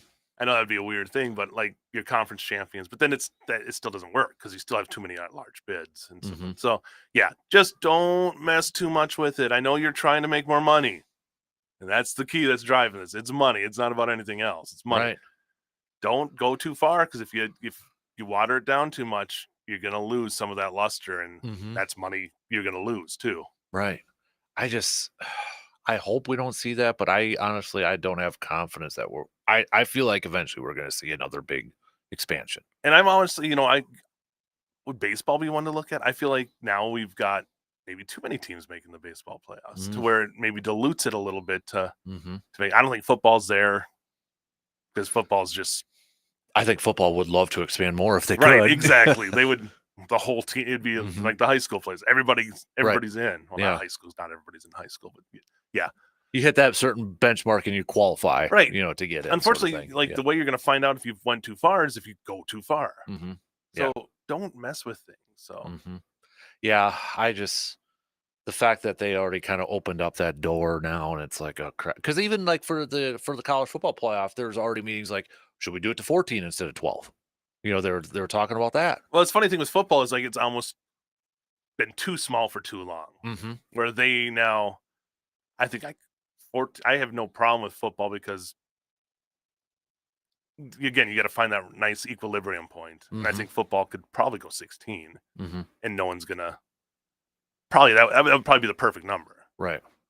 So that one's going to be interesting to follow now too, I think, because I mean, I think transfer portal affects football more, would you say, than like maybe basketball, at least at this point in time? I think so. And, maybe the example here is Alabama with Nick Saban retiring, and then everybody's like, nope, we're out of Alabama. They're going to all these other schools now. And I hope that kind of evens out the playing field. You still got Georgia, you still got Ohio State, those teams up there. Michigan now losing Jim Harbaugh. Does that affect them and that sort of stuff? So I think football has more problems now than their playoff. Mm-hmm. Where a long time it was like the playoff seemed like a glaring issue. Yep. Yeah, I think the transfer portal is a bigger issue for them right now than the actual playoffs. And then NIL stuff, I know they're trying courts and all that stuff, and complaining about the college game, EA Sports College Net 25, that players aren't getting enough money for that because what was it, $600, and then they get a free copy of the game or something like that. Which $600 in college for me would. That's the thing. It's like if that was me, I'm signing up 11 times out of 10 for that. But some of these athletes now, like $600 probably means nothing to them. Right. If you're just a lower level guy who's not getting, that money. You're not going to the NFL, but I could be on a game. Right. Yeah. Sign me up. You're playing at East Tennessee State or something like that, and they're going to give you $600. Heck yeah. Yeah, I'll take it. Yep. 100%. Yeah. It's going to be interesting to see how that game, when it comes out. Mm-hmm. They say they want it out by this summer, right? Yeah. Like it's 24. So, I mean, Mm-hmm. And I had whatever the one with Larry Fitzgerald on it. Ooh. That was the thing that always made me chuckle. Like they had the numbers. You knew who they were. Yeah. They wouldn't have the names on them, but you knew who they were. Because Fitzgerald had been drafted. They always did it with somebody who had been drafted. Mm-hmm. So then they put him on the cover so they could get away with it. Yep. So I remember it might have been the last college basketball game one where I would play as Marquette. It's like, you knew who Travis Diener was. Right. It's like, okay, that's Travis Diener or that's Steve Novak. And it was always if you had the time to sit and change. But I heard they're not going to allow you to. They're trying to block. Those. Yeah. Okay. Like, that's the thing now. Everything's online. So, yeah, it'll be a little more interesting that way. Yeah. I did that with the Brewers minor league system in MVP baseball back in the day. Nice. Go through there and figure out the stats and see who was who. And nice. Yeah. Like didn't somebody make Carson Park on like MLB The Show? Was it last year or 2 years ago? Yeah. Yep. I remember that. Yep. Yeah. I don't know if that's still out there, or I couldn't tell you how to update rosters online or anything like that these days. Yeah. I mean, most of the stuff is just like put out there, and because I have PGA 2K1. Nice. And if you want a course, it's out there, even if it's not licensed.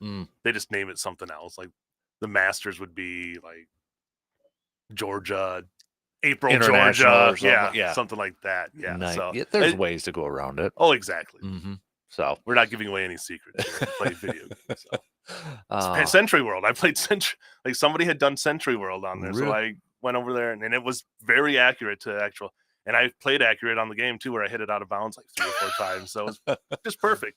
Speaking of golf, I mean, we only got a couple minutes to the top here, but I mean, again, kind of a little bit older, but hey, Golf Digest, man.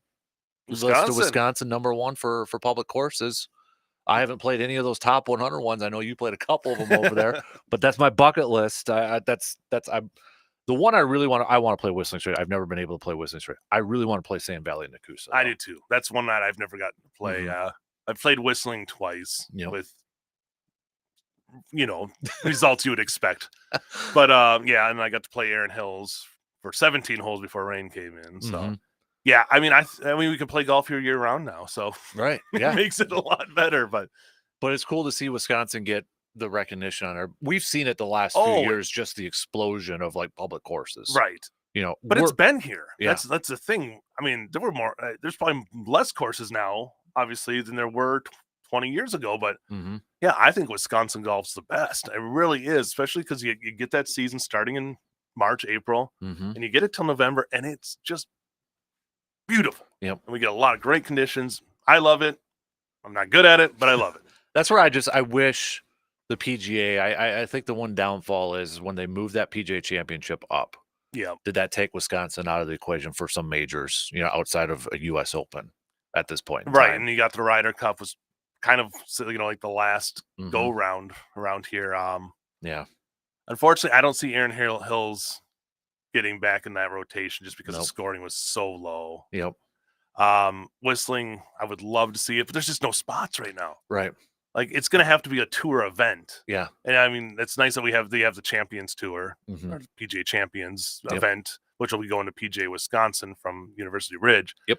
But man, it would be nice to get a tour stop back in Wisconsin, and maybe Exactly. this turns heads. Yeah. And with the new, with the way the evolving PGA Tour is going, you have Mark Antanasio Yeah. on that board. That's right.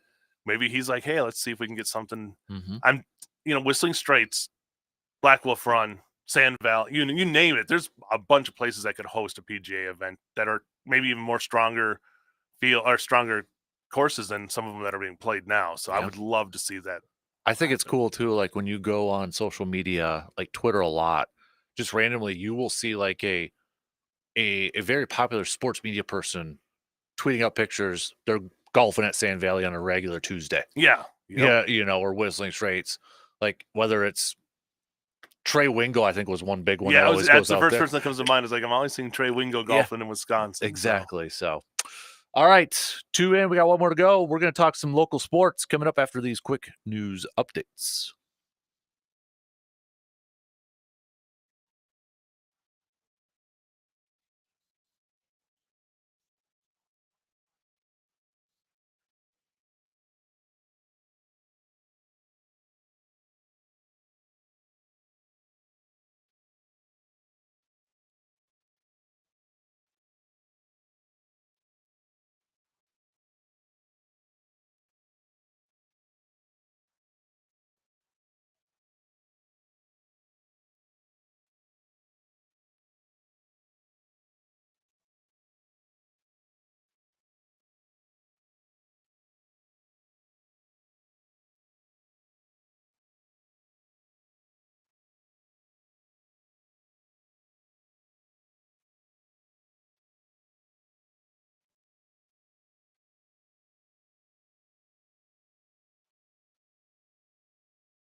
third and final hour on this Monday morning. If only audio could pick up off-air conversations. Justice and I trying to figure out our golf games going just on. Explaining the pain of trying to rebuild my golf swing for the past, 40 years. I don't think we're the only ones though. That there's when I pick up Hudson from school and I'm outside there. I was just doing this on Friday, working on my stance and kind of doing some swing stuff and all that. Yeah, my backyard. I was telling you, my backyard has taken a big hit. I go out there, I got the harder foam ones, the ones that are kind of can tell you what your balls actually do, not the wiffle ones.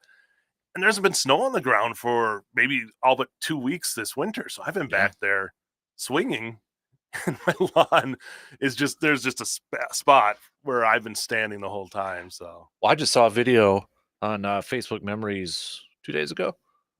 It's always weird when you go look at it and I'm like, what? How? I was an idiot like in college or 12 years ago. I see posts. I'm like, why did I post this on Facebook? Exactly. But there was one from last year.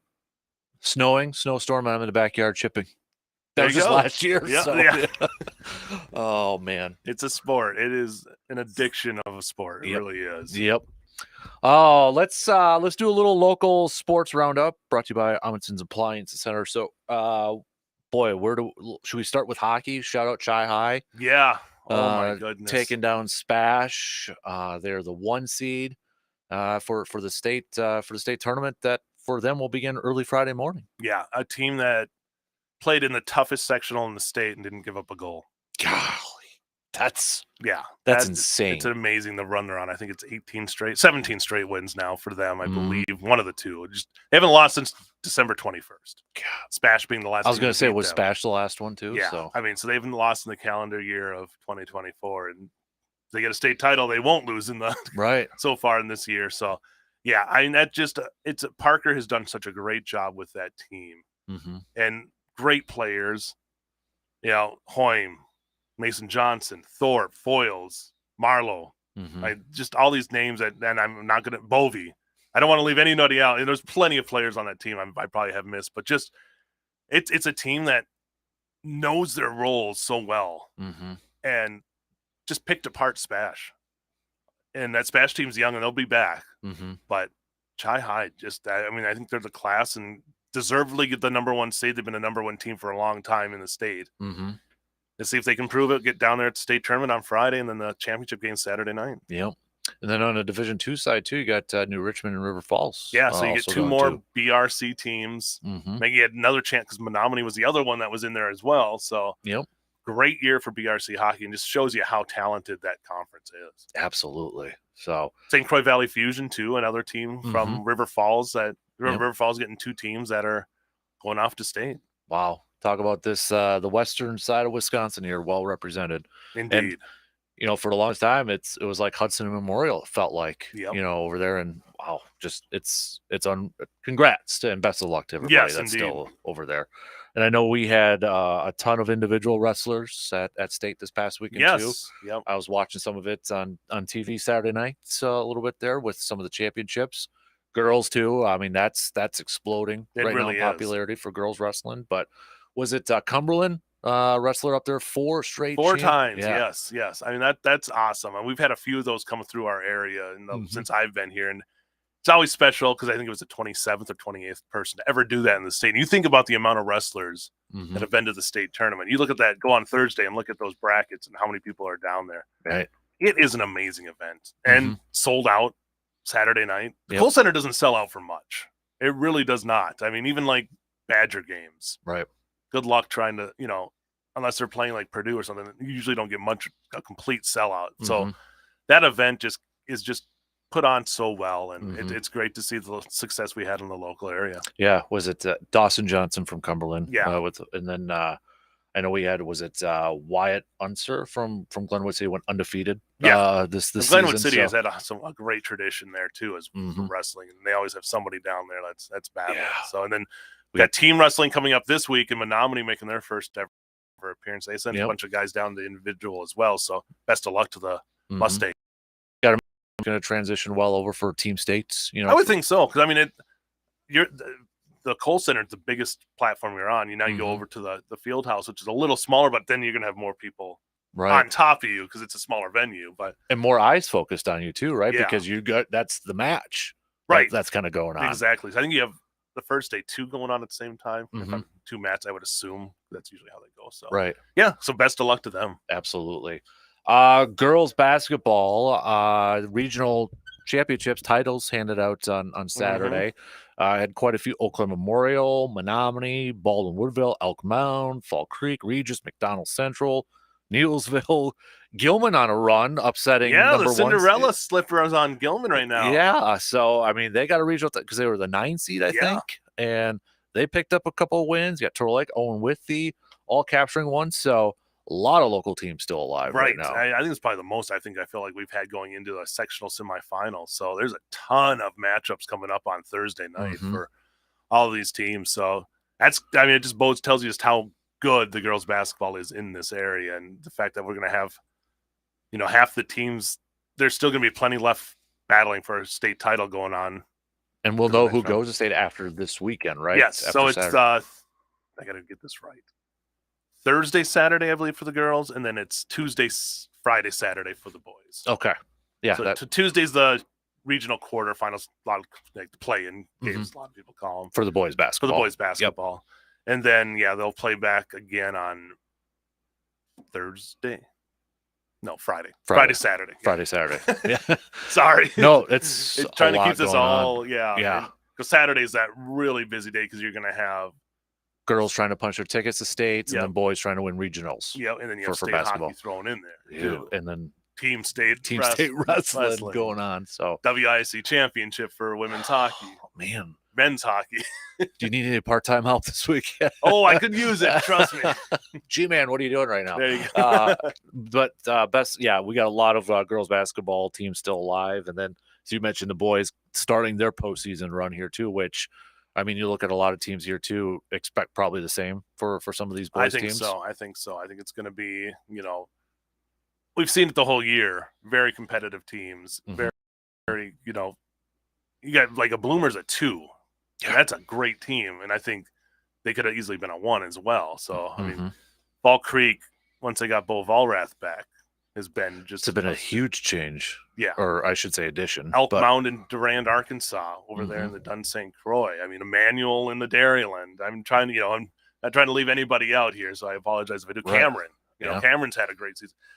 Team like Stanley Boyd that's shown that they can compete with some of these top teams. So, yeah, I think it's going to be really fun to see what ends up coming out from all these teams. Because there is, like I said, there's teams, and somebody usually makes a run. I think D5's wide open. McDonald's now in D4, so in D5, it'll be interesting to see who comes out, and that's kind of how it's been on the girls' side as well, too. Definitely.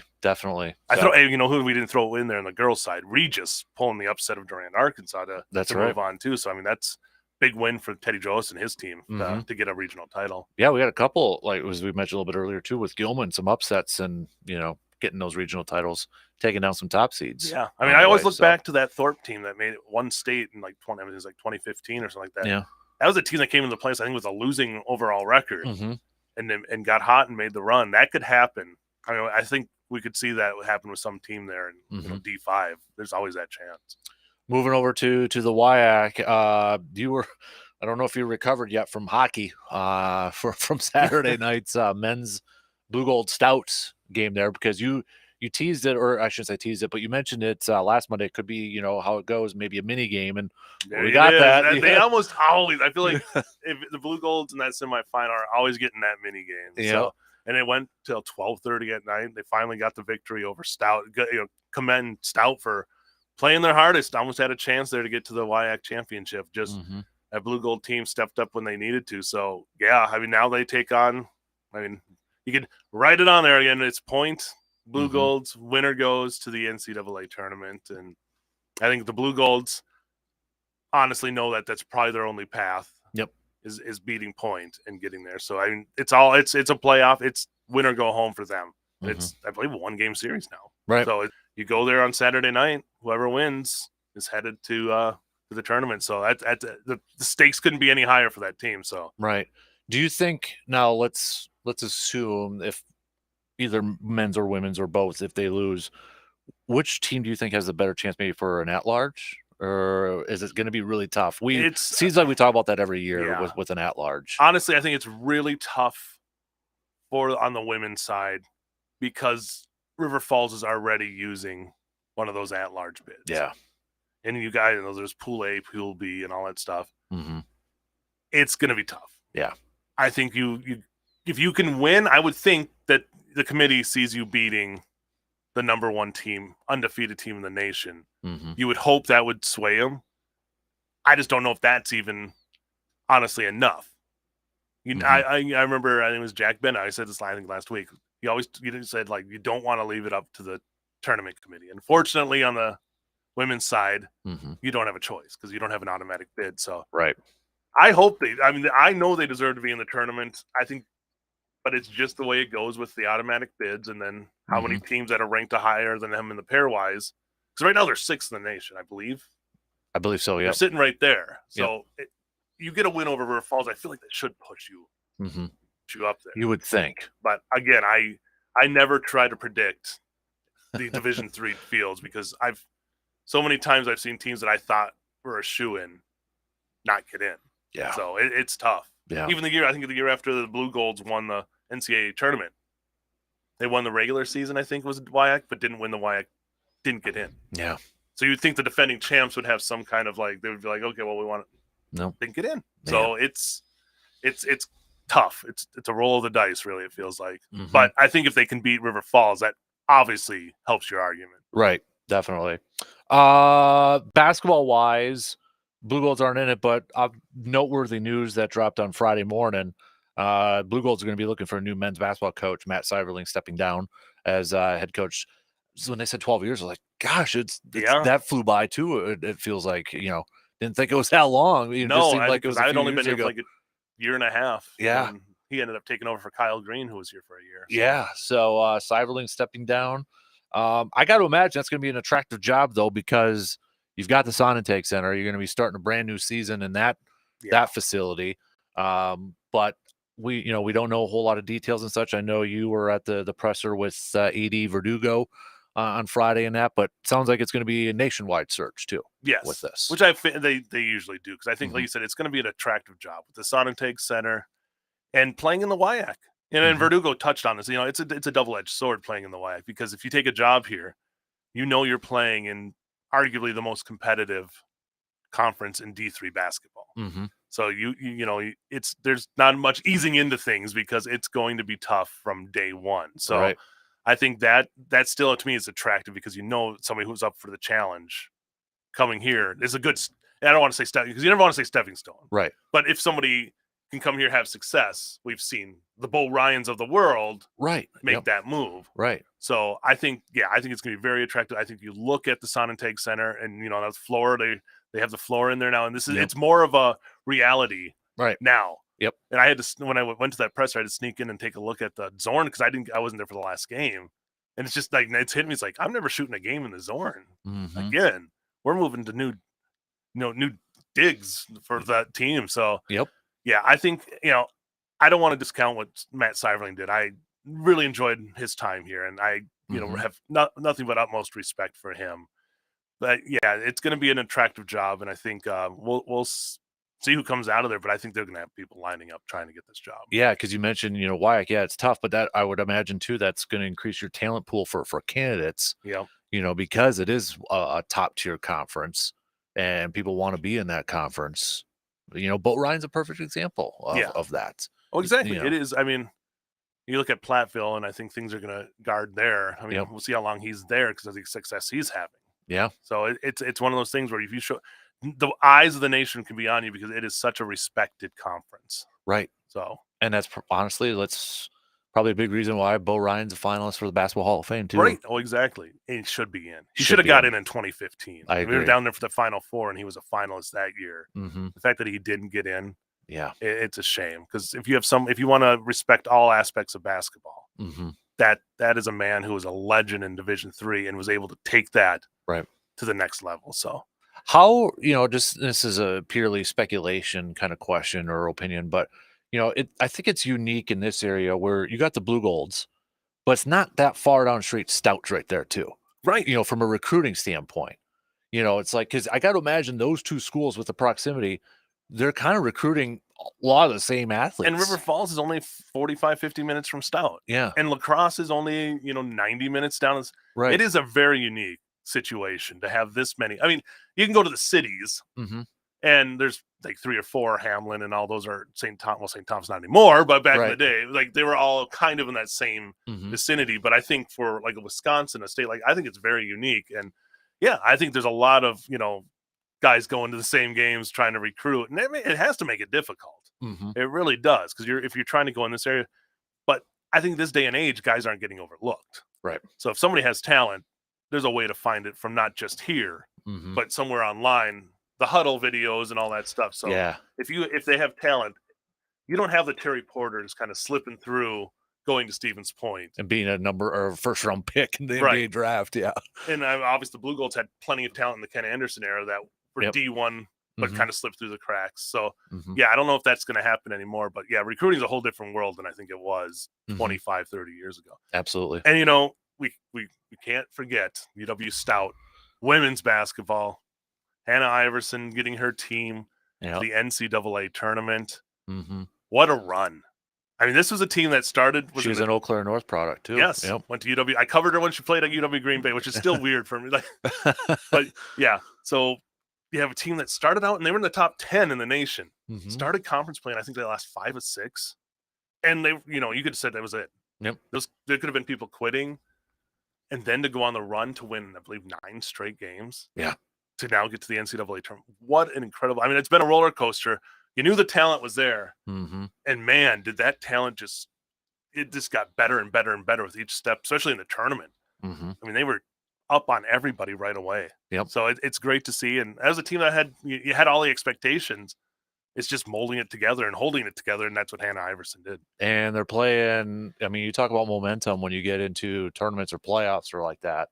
Kind of have to wonder, Stout might be a team nobody wants to play. Oh, I'm sure. I think the teams know about it. I mean, again, this was a team that was a top 10 team at one point by D3 Hoops. So, and I think she talked about, it's tough making that turn into the conference play and hoping that everything you did on the non-conference side equates. And for a while, it was a bit of a lag there. But man, once they've turned it on. Yep. And they'll find out who they play in the tournament. I think it's like at 1:30 today. Yep. When they announce the bracket. So good luck to them.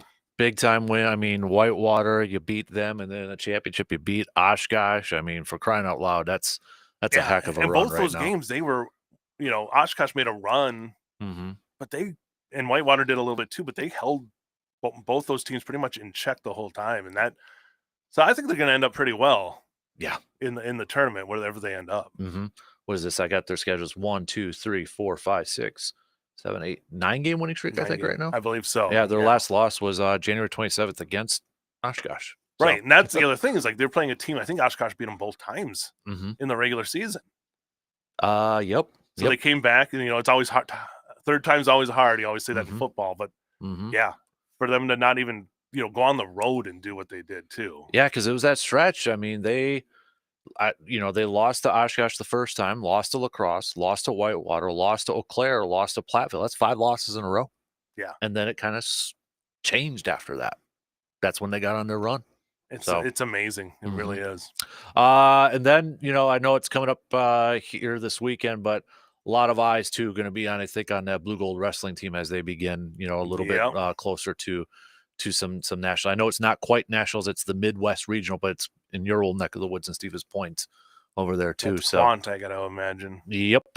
So after getting their first WIAC championship, now they've got Midwest regionals, and they've got some big lofty goals right now. Now it's to get those guys over to La Crosse.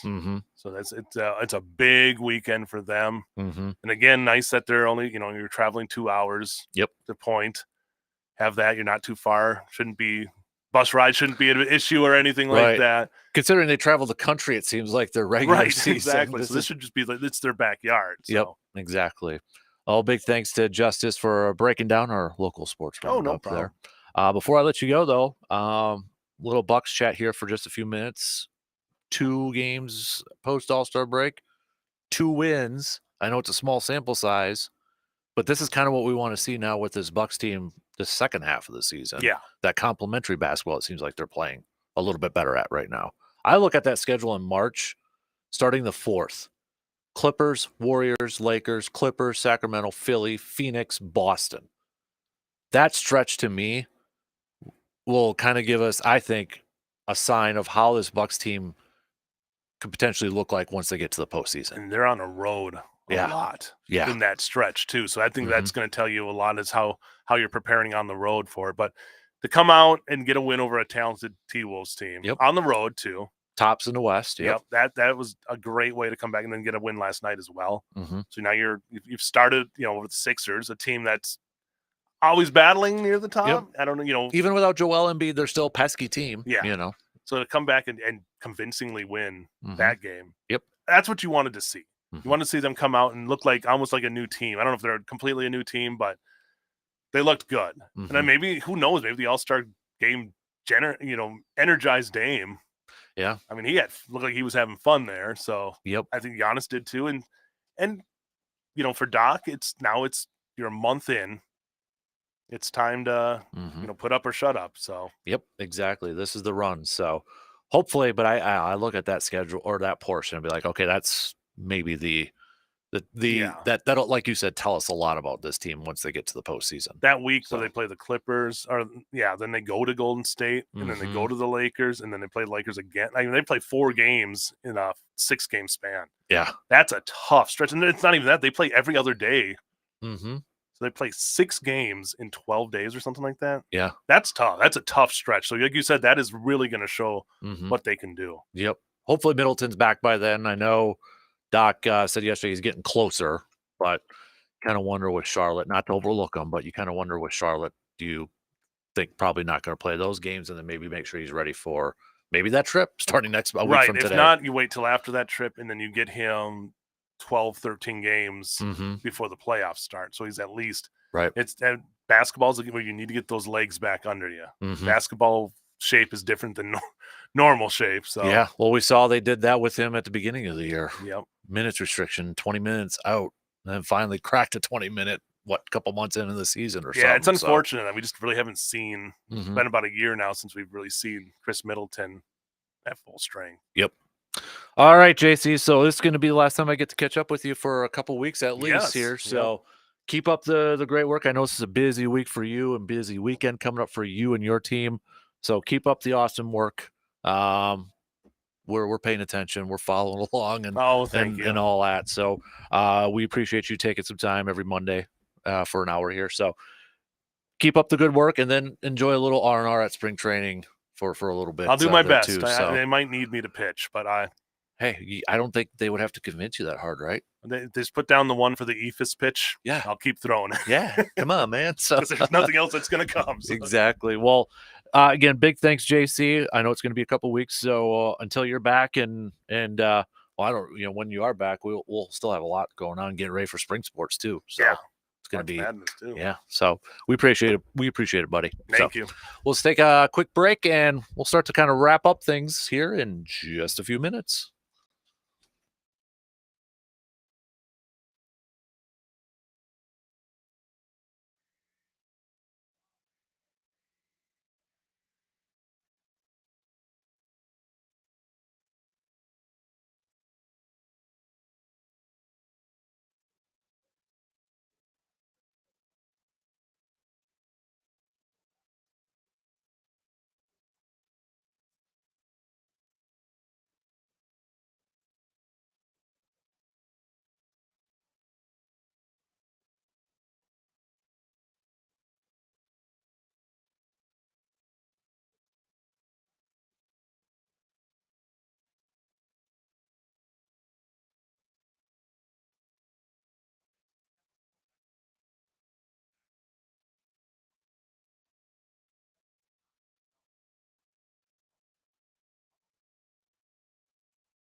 Get on the bus with us. We've got a bus trip going for opening day, Milwaukee's opening day, as Milwaukee takes on Minnesota. April 2nd. That's a Tuesday. Just head to wiscotrips.com or our website, sportstalk1051.com, and you can reserve your seat on the bus. Each ticket includes round trip motor coach transportation, game ticket to the Johnsonville Party Deck, which includes food and beverages, also 2 domestic beers for those 21 and over, of course. And you get a tailgate party from Premier Catering as well. That's a heck of a deal. So get your tickets, get your spot before they are gone, people. Again, you got 2 websites you could go to, either just wiscotrips.com, WISCO trips.com, or just hit up sportstalk1051.com. Got the icon right up over there to make it a little bit easier for you. So that's April 2nd, early border battle between Milwaukee and Minnesota. Brewers already got a couple of spring training games in their books.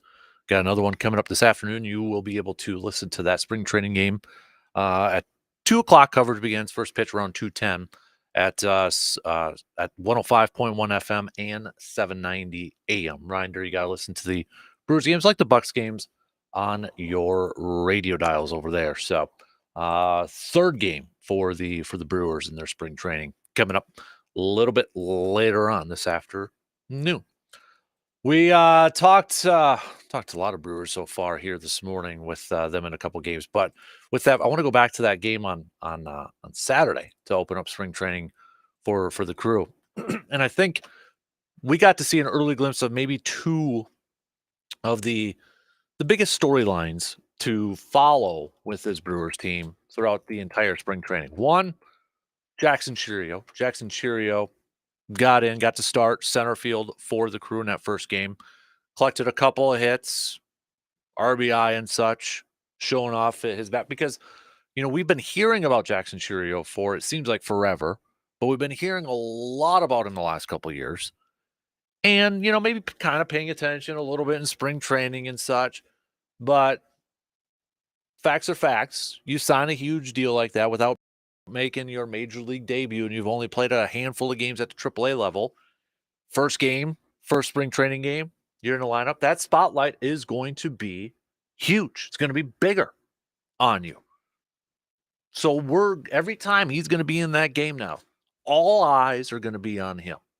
That is going to be one of the top storylines, one of the top players that we're going to continue to follow throughout the entire spring training, because at least what we're being told, it's not a for sure thing he's going to be on the opening day roster. I feel like he will be,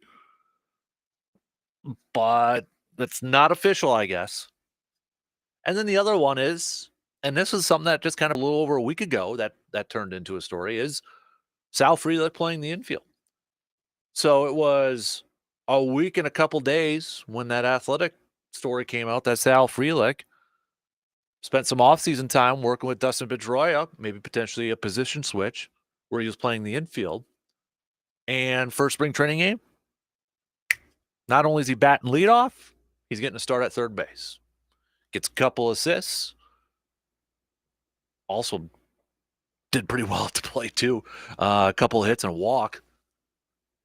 But Sal Frelick playing the infield now is now a story, is now a something that we're going to be paying attention to, something that we are going to be focusing on all spring training, because it changed a little bit. It was, how are we going to get all these young outfielders on the field? How is there going to be an odd man out? Is there going to be a trade? Is there going to be, a change somewhere? That's changed now. Slightly. It's changed slightly, because I feel like we're going to see a lot of Sal Frelick playing third base, playing in infield. We're going to see him get some starts in spring training, though, in the outfield to keep him sharp. I mean, I think that's a smart thing to do. But at the same point in time, if this is something that we're going to see in the regular season on a regular basis, we're going to see him get plenty of starts at third base. And I hope we see a ton of it, because That's an open spot. That's an open job right now. It's anybody's job that has a real, who plays infield or anything like that. There's no like, that guy's slotted in or slated in to be the starter in that one. There is nobody on this roster for that. None. And I honestly hope Sal Frelick wins that job, because if Sal Frelick wins that job and he's playing over at third, you've got Jackson as your center fielder. Yelich is going to be your starting left fielder. And then you can have a Garrett and a Joey Weimer in right field. Put together the best lineup possible to get all your best players on the field in that batting lineup. That's what I want to see with this team. And we got an early glimpse of that on Saturday with Frelick getting an early start at third, got a little bit of Jackson Chirio. But those to me are going to be two of the biggest things to watch, because it's always so hard to kind of watch pitching in spring training, especially in the early parts of spring training. You got guys working on new pitches. You got guys working on new deliveries.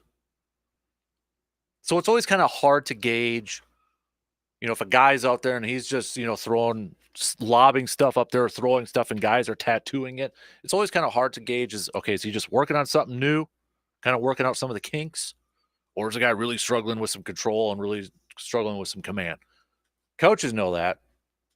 Us fans don't really have the inside look on that.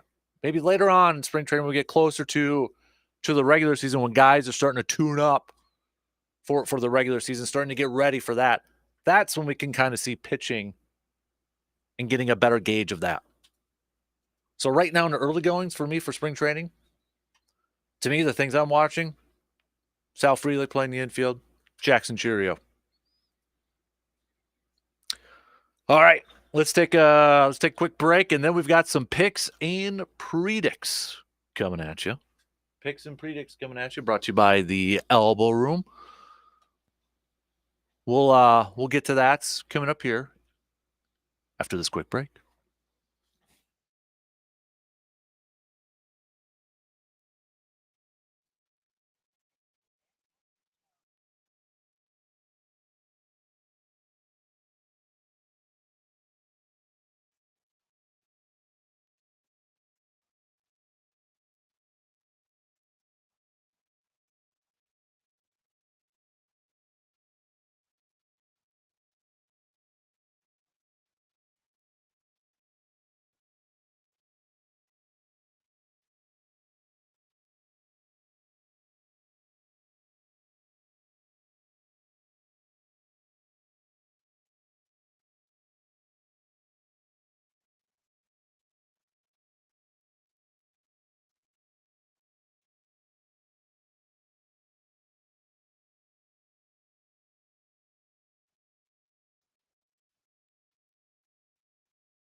Time to wrap up this Monday morning with some picks and predicts.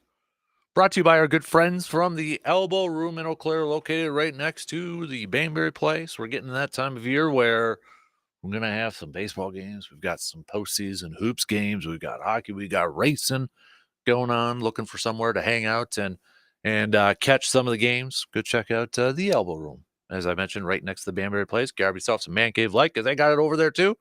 And pull up. You're like in a man cave with all the decor and memorabilia hanging up, and hang out with some fun people, fine people over there, and catch some of the action. Not a ton, I'll be honest, not a ton of games on the docket for us here, but we're gonna do a couple of NBA games, some hockey games, men's college basketball a little light here too. Let's start with some NBA games. We got the Heat taking on the Kings of Sacramento. Miami 31-25 on the season. Sacramento 33-23. I am going to go. Sacramento's a 6.5-point favorite. I'll go Sacramento, but I don't think they were in this game. It's a little high for me, and I know Miami's a little bit banged up here, but no, I'll go. I still think, Kings win, but they don't cover. Let's go then with, is that the only NBA game? Yeah, because you got Toronto at Indiana. Indiana's going to win that one. Detroit at New York. New York's going to win that one. Brooklyn at Memphis. That one actually might be decent, but we'll just stick with the one NBA game. Let's go to the college basketball world. Lights. It's a skosh light here in terms of some key matchups and such, but we'll do some kind of like points picks in that. Let's go Miami, the U, taking on North Carolina. North Carolina favored by 13.5 in this game. Miami struggling as of late. They got walloped by Duke last week. Lost to Georgia Tech as well by 4. Yeah, I think Carolina wins. And I don't think they cover, though. 13.5, just a little too high for me. I think Miami will make it a little bit closer. I feel like North Carolina wins by like 10 or something like that. So, okay, what else do we got here? We've got Baylor versus TCU. This one's interesting because it's at TCU, and TCU's favored by 2.5. Baylor right now, the 11th ranked team in the country, but Baylor's lost their last 2 games. They're coming off of a loss against BYU back on the 20th and a loss against Houston in overtime. With that being said, since Baylor's kind of on a 2-game losing streak, they are on a 2-game losing streak. Even though TCU's favorite, I'm going to go with I'll go with Baylor in this game. Let's do some. The Kings taking on Edmonton. Edmonton 17-8-2 at home. Although the Kings 18-7-4 on the road, I will still go with the Oilers of Edmonton. Let's go then with, how about Ottawa versus Washington? Got the Senators, who are 8-14-1 on the road, and you got the Capitals 14-9-5 at home. Yeah, give me the Capitals on that one. And just because we have to, right, G-Man? Let's do Boston taking on the Kraken. Our Kraken right now, 24-22-11. It's at home. I'm losing my voice already. Excuse me. But Boston, 34-12. Boston's lost their last 2 games in OT. Kraken coming off that loss against the Wild. I got to go Boston, but go Kraken. Go Kraken. Cheering for you, but I got to go Boston. So, all right, those are your picks and predicts. Again, brought to you by the Elbow Room in Eau Claire. Oh, Packers. We've got another assistant coach hiring, it looks like.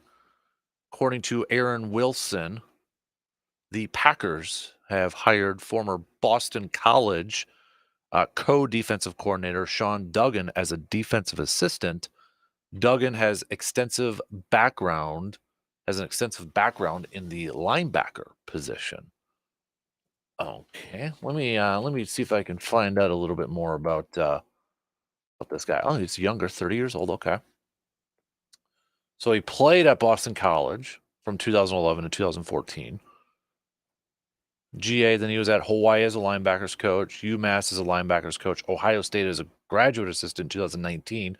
So that timeline, 2019 graduate assistant, fits with Jeff Hafley. Obviously, followed him then to Boston College, where he was a linebackers coach. So got to imagine a little bit with Isaiah McDuffie. He was a linebackers coach from 2020 to 2022. Then he was promoted to co-defensive coordinator this past year. Okay. All right, you got a guy that's a lot of experience with the line. We know Campanelli's coming over as the linebackers coach, run game coordinator, but adding a little bit more depth to that position, and bringing in a coach who's obviously very familiar with what Jeff Hafley wants to do on the defensive side. So you're bringing in another guy that's going to be able to help coach and teach the scheme. So, with the combine also starting this week, you're seeing a trend in Matt LaFleur. He ain't going to be there. You're seeing a trend now where more head coaches are not going to the combine, foregoing that. Now, maybe for Matt LaFleur's sake, I know he kind of mentioned, was it last year or the year before, he talked about maybe not going. But you're starting to see that trend more of coaches not going, kind of putting in more work. I'm sure Matt's maybe working a little bit with, helping out with the defensive stuff and maybe coming up with some more offensive stuff, schemes and plans and all that good stuff. But a lot of times at the combine, you've got coaches doing interviews, pressers, and all that. We're not going to get that from Matt LaFleur this year. He ain't going. We will get some interviews and some pressers with Goody, though. So that'll be coming later this week in Indy. But the Underwear Olympics, get ready to get all the overreactions from hand size to quarterbacks to 40-yard dashes with offensive linemen to shuttle runs and bench presses. I did the they're not.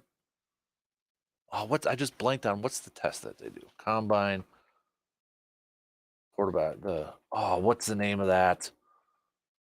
Wonderlic. Yeah, the Wonderlic. I don't know are they still doing it? I'm not sure. I remember I took the Wonderlic on the air once. I actually did bad. I didn't do too bad. Maybe I'll have to do that again. But get ready. That's going to be all the talk across the sports world as the combine this week here. I know Braylon Allen posted a photo on social media the other day. Might have been just yesterday. He's getting ready, training for the combine. From a Badger perspective, I think he's a guy I still think he's going to be it's going to be interesting to watch where he goes in the draft, how teams view him. He's a 3-year running back at Wisconsin. We know he's got some snaps logged on him, like a lot of Wisconsin running backs. But he's still so young. So the age factor in him, he's got 3 years under his belt. He just turned 20 in January, for crying out loud. Like for me, that I feel like that would kind of boost him up in terms of stock or draft rounds because of his age. He's so young. We know running backs and shelf lives, right? It's like when you hit age 30, teams want to move on from you. But you got a guy who just turned 20, but he's got 3 years of college ball under his belt too, at a run-heavy offensive system in Wisconsin. And he's a bigger running back. He's one of the most curious, interesting prospects, I think, that's going to go through this draft. And I think this is going to be a big week for him at the combine too. Not that long ago, it was a couple weeks, if you were kind of looking at draft rankings and such, I think it was CBS when I was looking at various ones, they had Braylon Allen at number 1 for running back. Others outside the top 10, kind of all over the place. So I think he can really maybe solidify himself or really kind of move up in some of those draft boards if some teams have him down a little bit further with a really good showing at the combine this week. But he is going to be somebody that's I'm genuinely curious to see how or where he goes in this draft. I think that age factor is such a unique factor with him.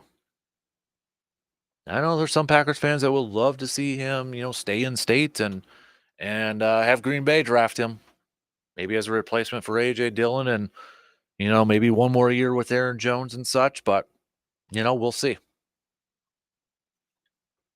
Definitely going to be interesting to watch, though, like a lot of players. So we'll talk more combine NFL draft stuff. We got plenty of time for that.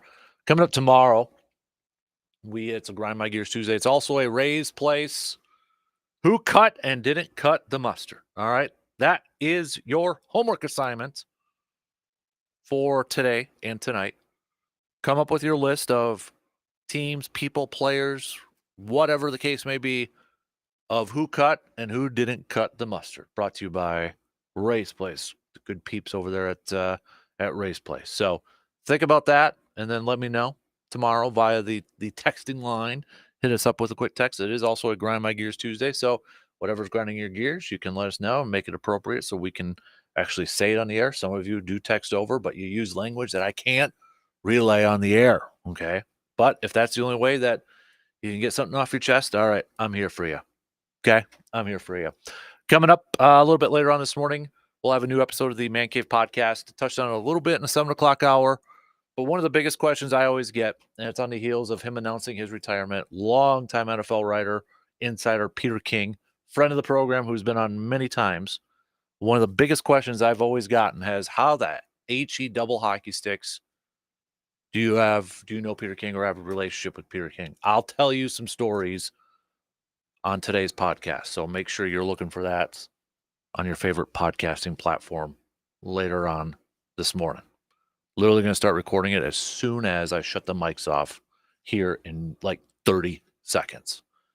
So that'll be available, Spotify, Apple, all that good stuff. Don't forget to follow and subscribe so you don't miss it. You follow and subscribe, you're going to get it right away. Okay? Enjoy your rest of the day, the rest of this Monday. Big thanks for hanging out with us this morning, participating, all that fun stuff.